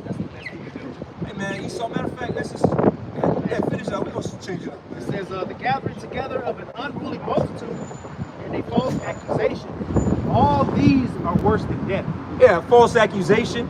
All of y'all, you niggers in garments. Niggas in garments. They're talking about we grape. Yeah, we grape and man, all the accusations. Right. Bro, we was at a little 5 point. I remember some nigga came by and asked us, do we eat babies? Come on, Yeah, I heard y'all eat babies. I remember when he came. The simple believe it every word. What the fuck? But that's what they feel. So these accusations, false accusations, can change a man's whole course of life. And y'all don't care about that. Right. You continue your lies about us, but it's all good. The Lord got everybody's number, man. Go back to that Proverbs. Proverbs 1 and 21. Then shall they call, 28. Then shall they call upon me, but I will not answer. Yeah, the Lord ain't gonna answer. All right, keep going. They shall seek me early, but they shall not find me. And that's the average person. The main people that be atheists and don't believe in God, as soon as they be on their deathbed stinking, right? crying to God. Hey, who was that created the whole evolution? Stephen Hawking. No, Darwin. Darwin, yeah. Same thing happened with him. He was on his deathbed. He denounced all that bullshit he told. Because when your ass is death is in your face, you ain't trying to hear all that semantics and all that bullshit you was arguing. You won't believe it no more. Right. Okay? Keep going. It says, but they shall not find me. Verse 28. Yeah, the Lord's not going to be found. See, all of these argumentative points that everybody wants to stand on and prove their points, the Lord going to show everybody. Man. Right. Go ahead. Verse 29. For that they hated knowledge and did not choose the fear of the Lord. Choose not the fear of the Lord. That's all we're here to teach our people, is to fear the Lord. But they don't want to fear the Lord because why? The scriptures tell us that our people are stiff-necked, hard-headed. So the Lord got to break them. Okay? You got something? That's the main thing that's going to be shown to this world, man. This world has this idea that God loves everybody. And that's that's a lie. That's y'all bearing false witness on the Lord. Most of you people the Lord hates. Right. He can't wait to destroy most of you. Go ahead. It's Isaiah chapter 1, I have a verse question. 3. I have a question. Go ahead. It says the ox knoweth his owner, and the ass his master's crib. But Israel, Go ahead. But Israel does not know. Yeah, the Israelites, our people don't know. They don't consider it. Because our message, again, this Bible has been pushed around the world as this beacon to get money out of everybody. So it's for everybody. It's for gays. Hey, you gay? God loves you. Right. Hey, you're trans? God loves you. Right? Jesus just loves everybody. But on the contrary, the Bible speaks of a totally different message. He's a separatist. He's misogynistic. Okay? He's racist. He hates. He's a nationalist. When you got these words, you're a xenophobic. Nobody's a bigger xenophobic than the Lord. Hey, he's a Zionist. All right, you had a question? No, I actually agree with you. Just say that. I mean, we're not here to push out this. It sounds. I just think the God of the Bible, if you read it, there's three distinct, different gods, and they're all angry, and I don't think they really represent. Okay, we'll go to Jeremiah 1:4. Yeah. Because that's another. It's a lie. Because see, through the pushing of the Bible and religion as a whole, it's mainly to get money out of people's pockets and push fear. Yeah, I agree. The Bible. The Bible's a hateful book. I can't disagree with you. Okay. Okay, well then I'm with you. And there's no disagreement. It's R-rated. It's full of lamentations and woes. But to the average person that says they believe in the Bible, they don't read it. They don't read it. Never They read treat it. it as it's read the whole book and come talk to me. Right. Every page. Where are you from?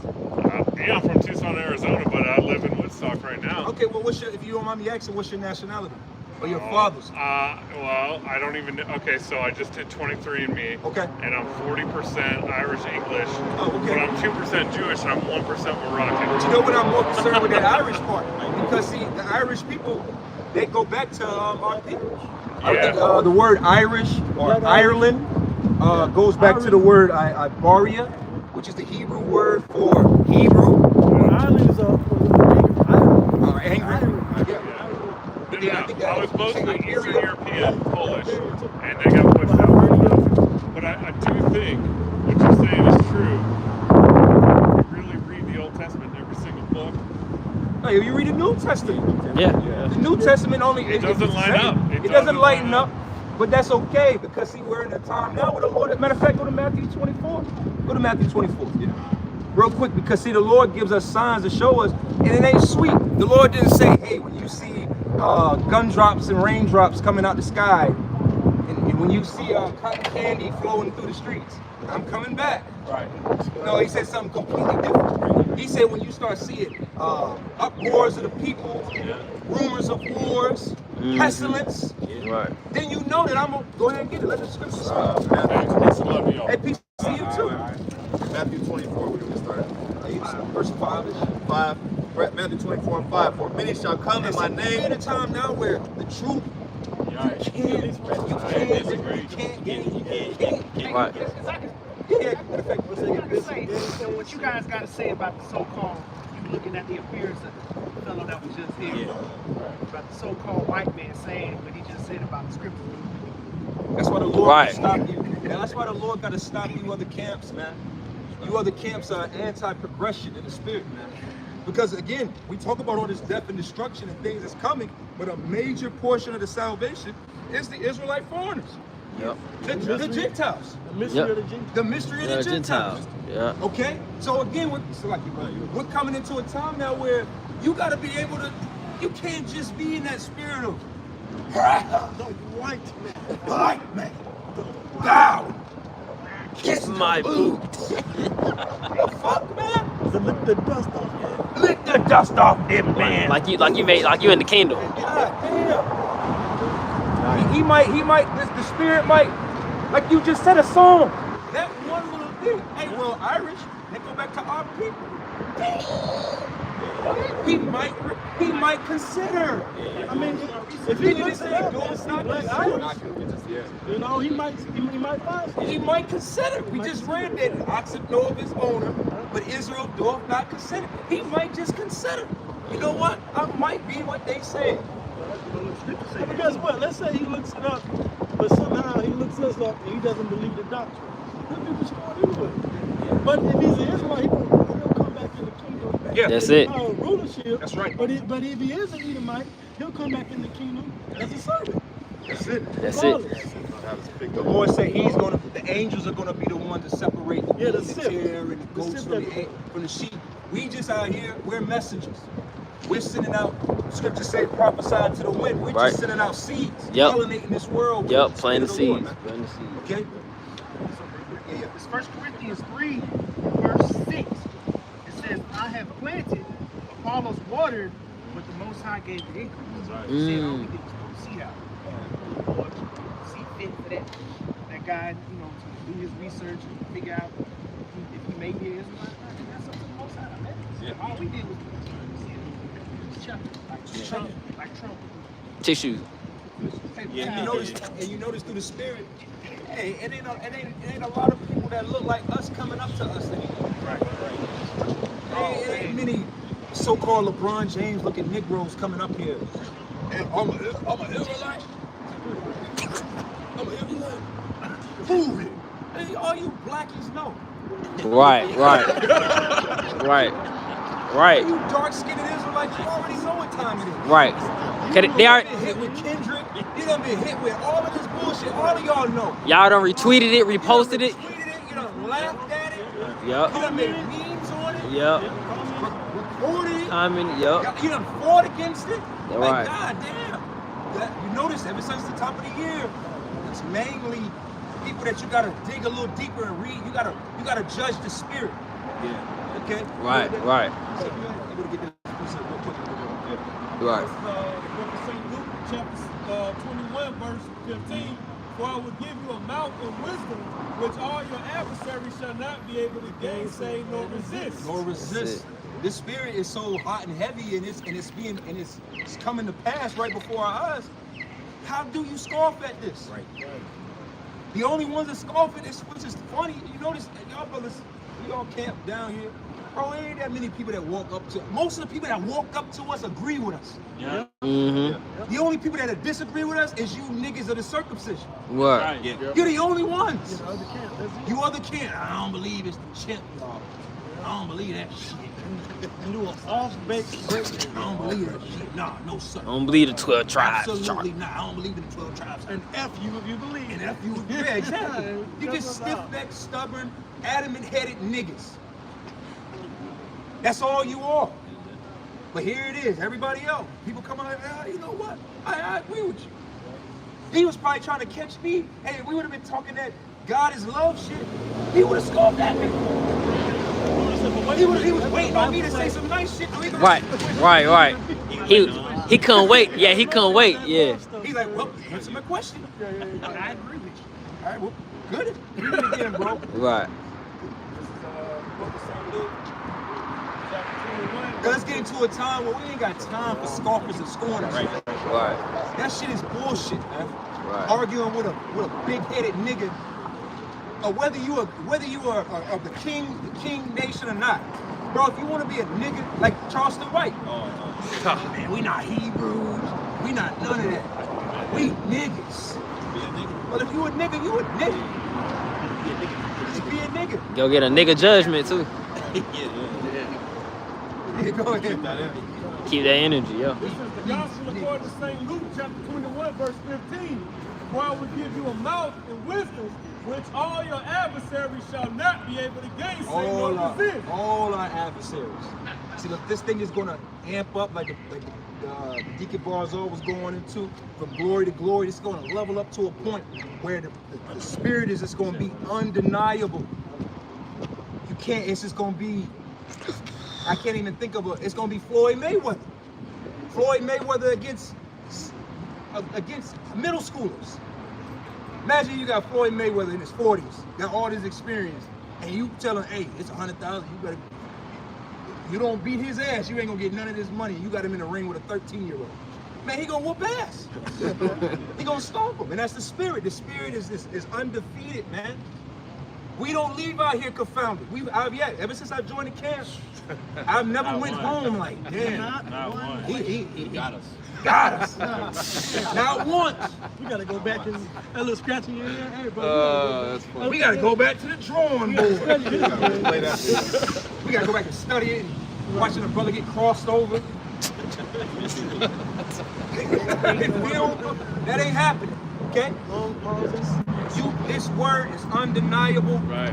It's the truth. Right. How about that? It's the truth. Yeah. You can't deny this. And a lot of you people are gonna see it, man. Whether it be through the chip, whether it be through these viruses, whether it be through the chariots. Right. Hey, like a brother said, hey, that Turkey, that situation over there in Turkey that happened a few weeks ago. Hey, you were saying that, wasn't you, brother? Man, 50,000 plus people died. Right.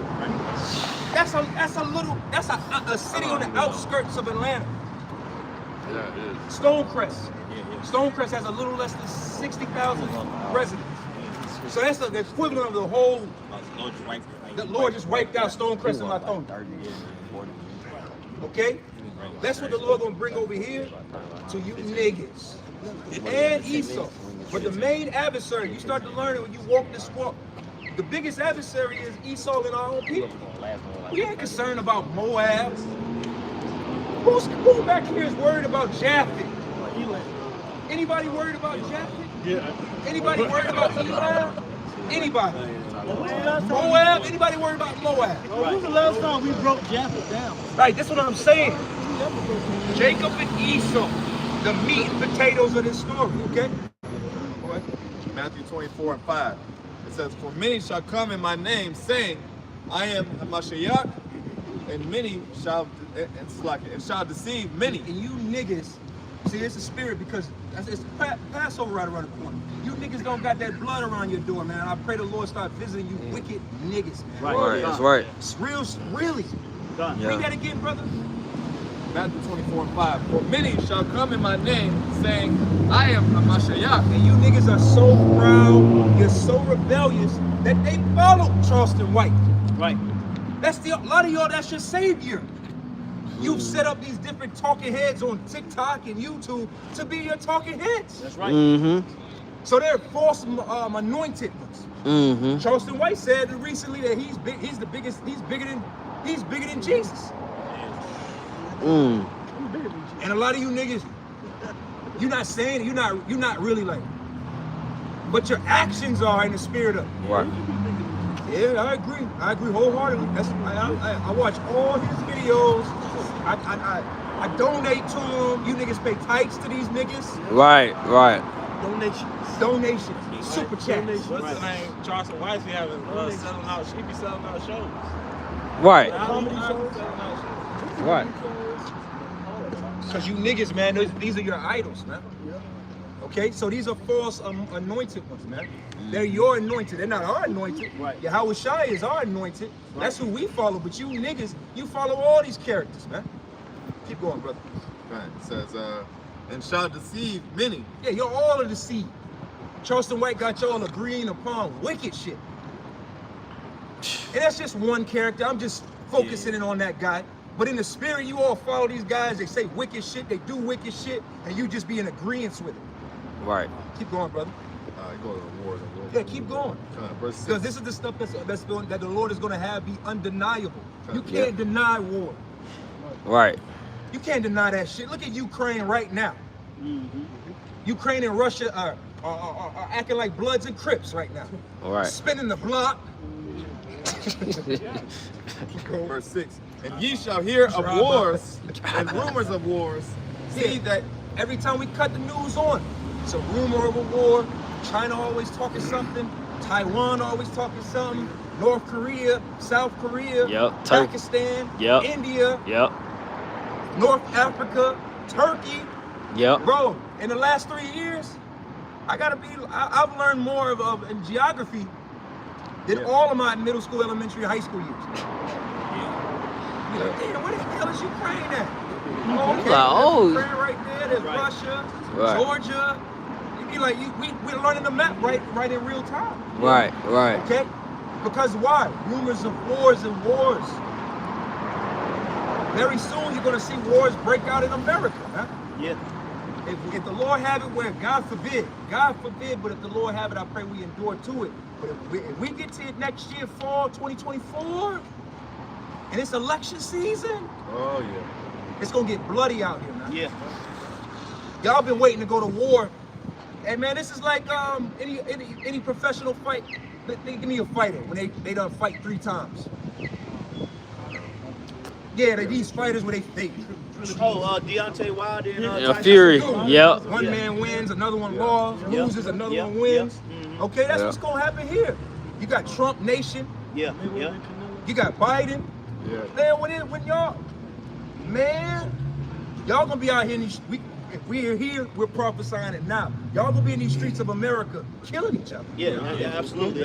Would somebody get second Ezra 15 for the elder? Yep. Well, a war is a That's series. prophecy too. A war is a series of battles. So yeah, just like you said, you're gonna have battles where one side will get up on the other, and then, you know what I'm saying? That's why you had January 6th. January 6th is a battle that took place at the Capitol. From the what? The red team, the conservatives, the Republican side of things, okay? And the blue squad ain't done nothing but got more demonic. Destroying cities. So what you think? We see the same thing as y'all. We see all of y'all running from your blue states, coming to red states. You don't think red state individuals is hot about it? Right. The red states got more guns. Come on, man. You got something? Second Ezra 15 and 16. But there shall be sedition among men. Yeah, sedition among men. You can line that up with Isaiah 19:1. Egyptians against Egyptians. That's civil war. But like you said, through the spirit, it's not just gonna be a black versus white.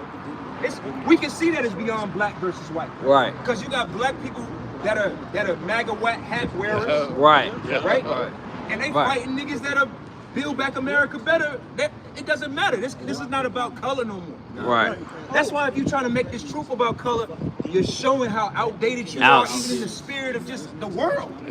Damn. Now check this out. Now we just had, because I'm speaking on 2 points, and the one you just said, right? We just had a sedition, or what they call a sedition, right? That January 6th uprising. Was that 2021? Yes. Right? They called that thing uprising against the U.S. Capitol. They called that a sedition. Saying that Trump incited it. So now you got these Proud Boys and all these different, Antifa. Antifa and these people going into the White House. Putting their feet crossed out on Nancy Pelosi's desk. That was sedition. Priest, keep in mind. That was sedition. If I may add to you, that sedition, was it only white people in that situation? It was black, it was white, it was men, women, old, young. Okay? Go ahead, brother. But the majority was some white people. That was the white Americans, the Proud Boys. I'll use it for example. That was the Proud Boys coming against the U.S. government. Okay? So the triple point you just made, it ain't about this color thing. Alright? That was America versus Americans. American citizens not regarding, because we the scripture, not regarding the rulers. That's right. They wasn't thinking about the Congress and the senators and what they thought about the Speaker of the House. Okay? Bro, Right? you remember They wasn't thinking about that. Keep in mind, let's go back to 2016, because Trump was elected in 2016, right? So we've seen 2016 almost in 2024. That's what you see what I'm saying? Yeah, Bro, when Trump first came in and if you was a so-called Negro, Latino, or Native American, and you said that you supported Trump, you were ousted. It's a lot of niggas that can't even talk to their family because they were Trump supporters back then. Was it Candace Owens? But now, but look for it now. But look at Jake. Oh man, first of all, it's all Jake full of regret. They don't like Biden, and they're like, we need Trump back. He gave us money. Yep. Trump's probably a fickle, and you have no cognizant understanding of really what's going on. Right. You just follow the trends like the wind. Yep. Toss to and fro. Before that, 2008, you got the Obama. Oh, yeah. You didn't vote for Obama, Oh, there was something wrong with you. I'm finna You ain't vote? Yeah, go ahead with that. 2nd Ezra 15 and 16. For there shall be sedition among men and invading one another. They invaded the capital, right? Yep, that was one. Yeah. That was one time. That was a light day. Yeah. A Wednesday or some shit like that. But guess what? It happened in overseas. I'm not sure if it was the Philippines. It happened over there. It happened in Brazil, Iran, Sri Lanka. Oh, yeah. Sri Lanka, Colombia. Yeah. Yeah. Because people are pissed off, man. You know the things out there set up. March on the capitals. Right. Set up. Yeah. It says, they shall not regard their kings nor princes, in the course of their actions shall stand in their power. And that's why we, like the brother beautifully brought up, which he's right, going back to Obama, you could say really the respect towards presidencies ended with Obama. Because there was a time, I'm old enough, I'm pretty sure you brothers are a little older than me, you can remember when Clinton and these different people were winning, the opposite side would be like, hey man, you know, this is America, that's our president. That's true. We gotta support him. That's very true. We gotta get through this. They were respectable. H.W. Bush. Yeah, all of them, up until about Obama. Not my president. Now it's just not my president, F him. F Brandon. No, it's just all out disrespectful. So they've turned this into like some gang banging type energy. It's not about politics. WWF. It's WWF. It's about, hey, my team win. If not, then we're gonna fight, man. This is no different than the Philly Eagles and Like the fans. the Chiefs going at each other. And you know what it is too, if I may say, it's just a process of dividing the country. That's it. Because when you go into that Oval Office and those hierarchies, they all on the same page. Yeah, that's right. What they're doing is they're using a process to divide the citizens. You gotta remember, a country, you can't just divide a country overnight. Right. That shit's hard, bro. Because a lot of people have been woven into the American system. That's right. System through that their grandfather might have served in Vietnam, or World War I, or World War II. So it no matter what happened, they be like, united we fucking stand. But as they continue to revolve these presidents around and push different legislation that's against others' beliefs and do certain things and entering into wars and the spending budget, when they continue to do this from one side to another, eventually some side is gonna crack. Some side is gonna have enough, and they're gonna be like, you know what? F that, we ain't united no more. That was our grandparents. We got to do something. And it's gonna be the blue team, man. And yeah, and I'm look, brothers will tell you, I'm blue. I want to go for the blue because the Democrats are demons. They're gonna break it down. They're the ones that's gonna break America down. They trying to we got the Constitution. Yeah. Man, the Constitution. Get it busy. Okay? Get it busy because, and I'm just landing. That's real. Brothers, the sedition among men and invading one another's. You know how much it took to get the Edomites to the point to run into the state capitol? To get January 6th? Bro, what happened behind the right, but I'm gonna just say this. We know it was a psyop, but it was some people in there that was just willing to do it. Right. Because they seen other Edomites do it, so it showed the pulse of how they really felt. Now, regardless of who started it or who not, we see the people following that. That's right. Now, like what you said, Albert, which was key, the old American Edomite, whether it was blue or red, would say, no, God, stop it. Don't do that. That's the state capital. Don't run in there. Don't do this, right? Respect it. So why did they follow the lead, whether it was a setup or not? Why did all the other people follow it? Because it's laying dormant in their spirit. That's right. America's divided, and it's going to be divided even more. Okay? You got it, my brother. Hey, man, that's sedition. And I'm going to finish up. Was that it on that one? Yeah, that was it on that. Hey, so I'm going to step down. As a spirit, man, hey, sedition, man. Whoever you got to go down. Yeah, let's get up Isaiah. Come, Isaiah 19. Isaiah 19. As a spirit, right? Yeah, come, we're gonna land back off of brother. Because this whole thing dealing with these citizens, right? Like, I'm not sure if you was gonna mention, but what I was gonna say was these leaders in office, they have a loyalty to each other. Blue and red has a loyalty to each other that the average citizen doesn't have. The average citizen, the average citizen is at home watching these presidential debates and these midterm election debates, like they're watching Hulk Hogan versus Andre the Giant, right? Or The Rock versus Hulk Hogan, right?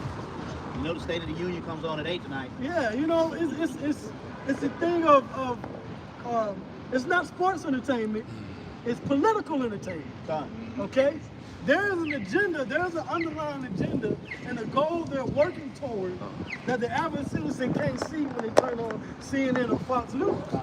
Okay? But that's all the spirit of the Lord. See, what's happening is the Lord is putting a perverse, crazy, adversarial spirit in America right now. Hey, okay. If I may say, priest, because we live in a time now where people prefer the villain. Oh yeah, this is a new America. See, the old America loved Batman, Superman, Hulk Hogan. Yeah. Those were heroes. Right. But like you said, we're in a time now where people prefer the Joker.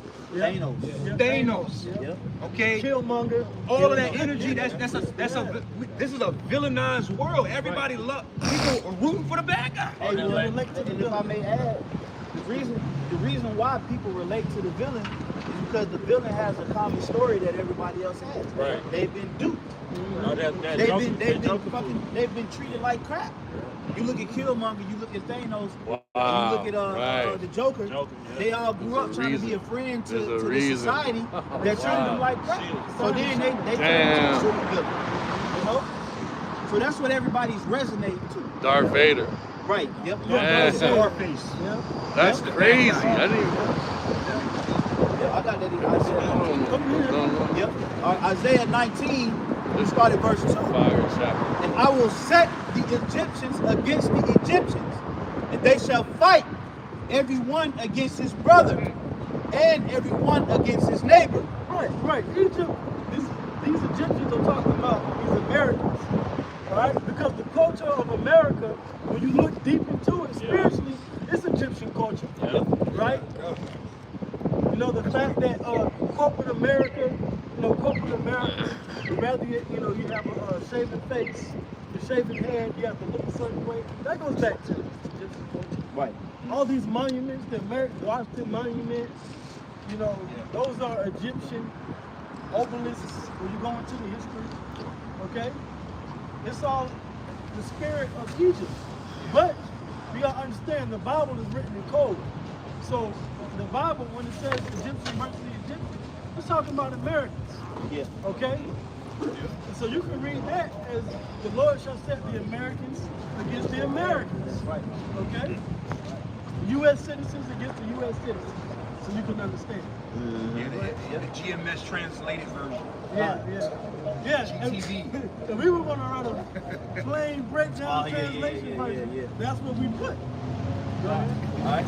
It says, and everyone against his neighbor, city against city, and kingdom against kingdom. So, if I may add, it's going to come a point to where New Yorkers are going to come up against the people from Philadelphia.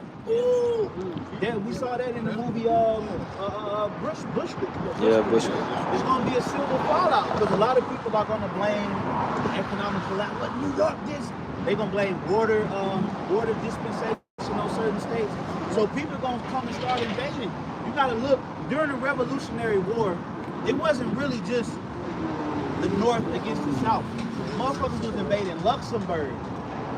Motherfuckers was going to certain cities and directly attacking cities. Who burned Atlanta? General Sherman. General Sherman. When you research what you can add to your point, because I did a video on it a while back, he burned from here, from Atlanta to Allendale, South Carolina. Damn. And he had a mind frame, like he said, he burned the books down here, and then when he got down there, he burned the cotton. So like you said, they had it wasn't just like, it was strategic. Yeah, it's city against city. Yeah. A lot of people out here don't like New Yorkers. A lot of people out here don't, in the state of California, you got a lot of redneck, red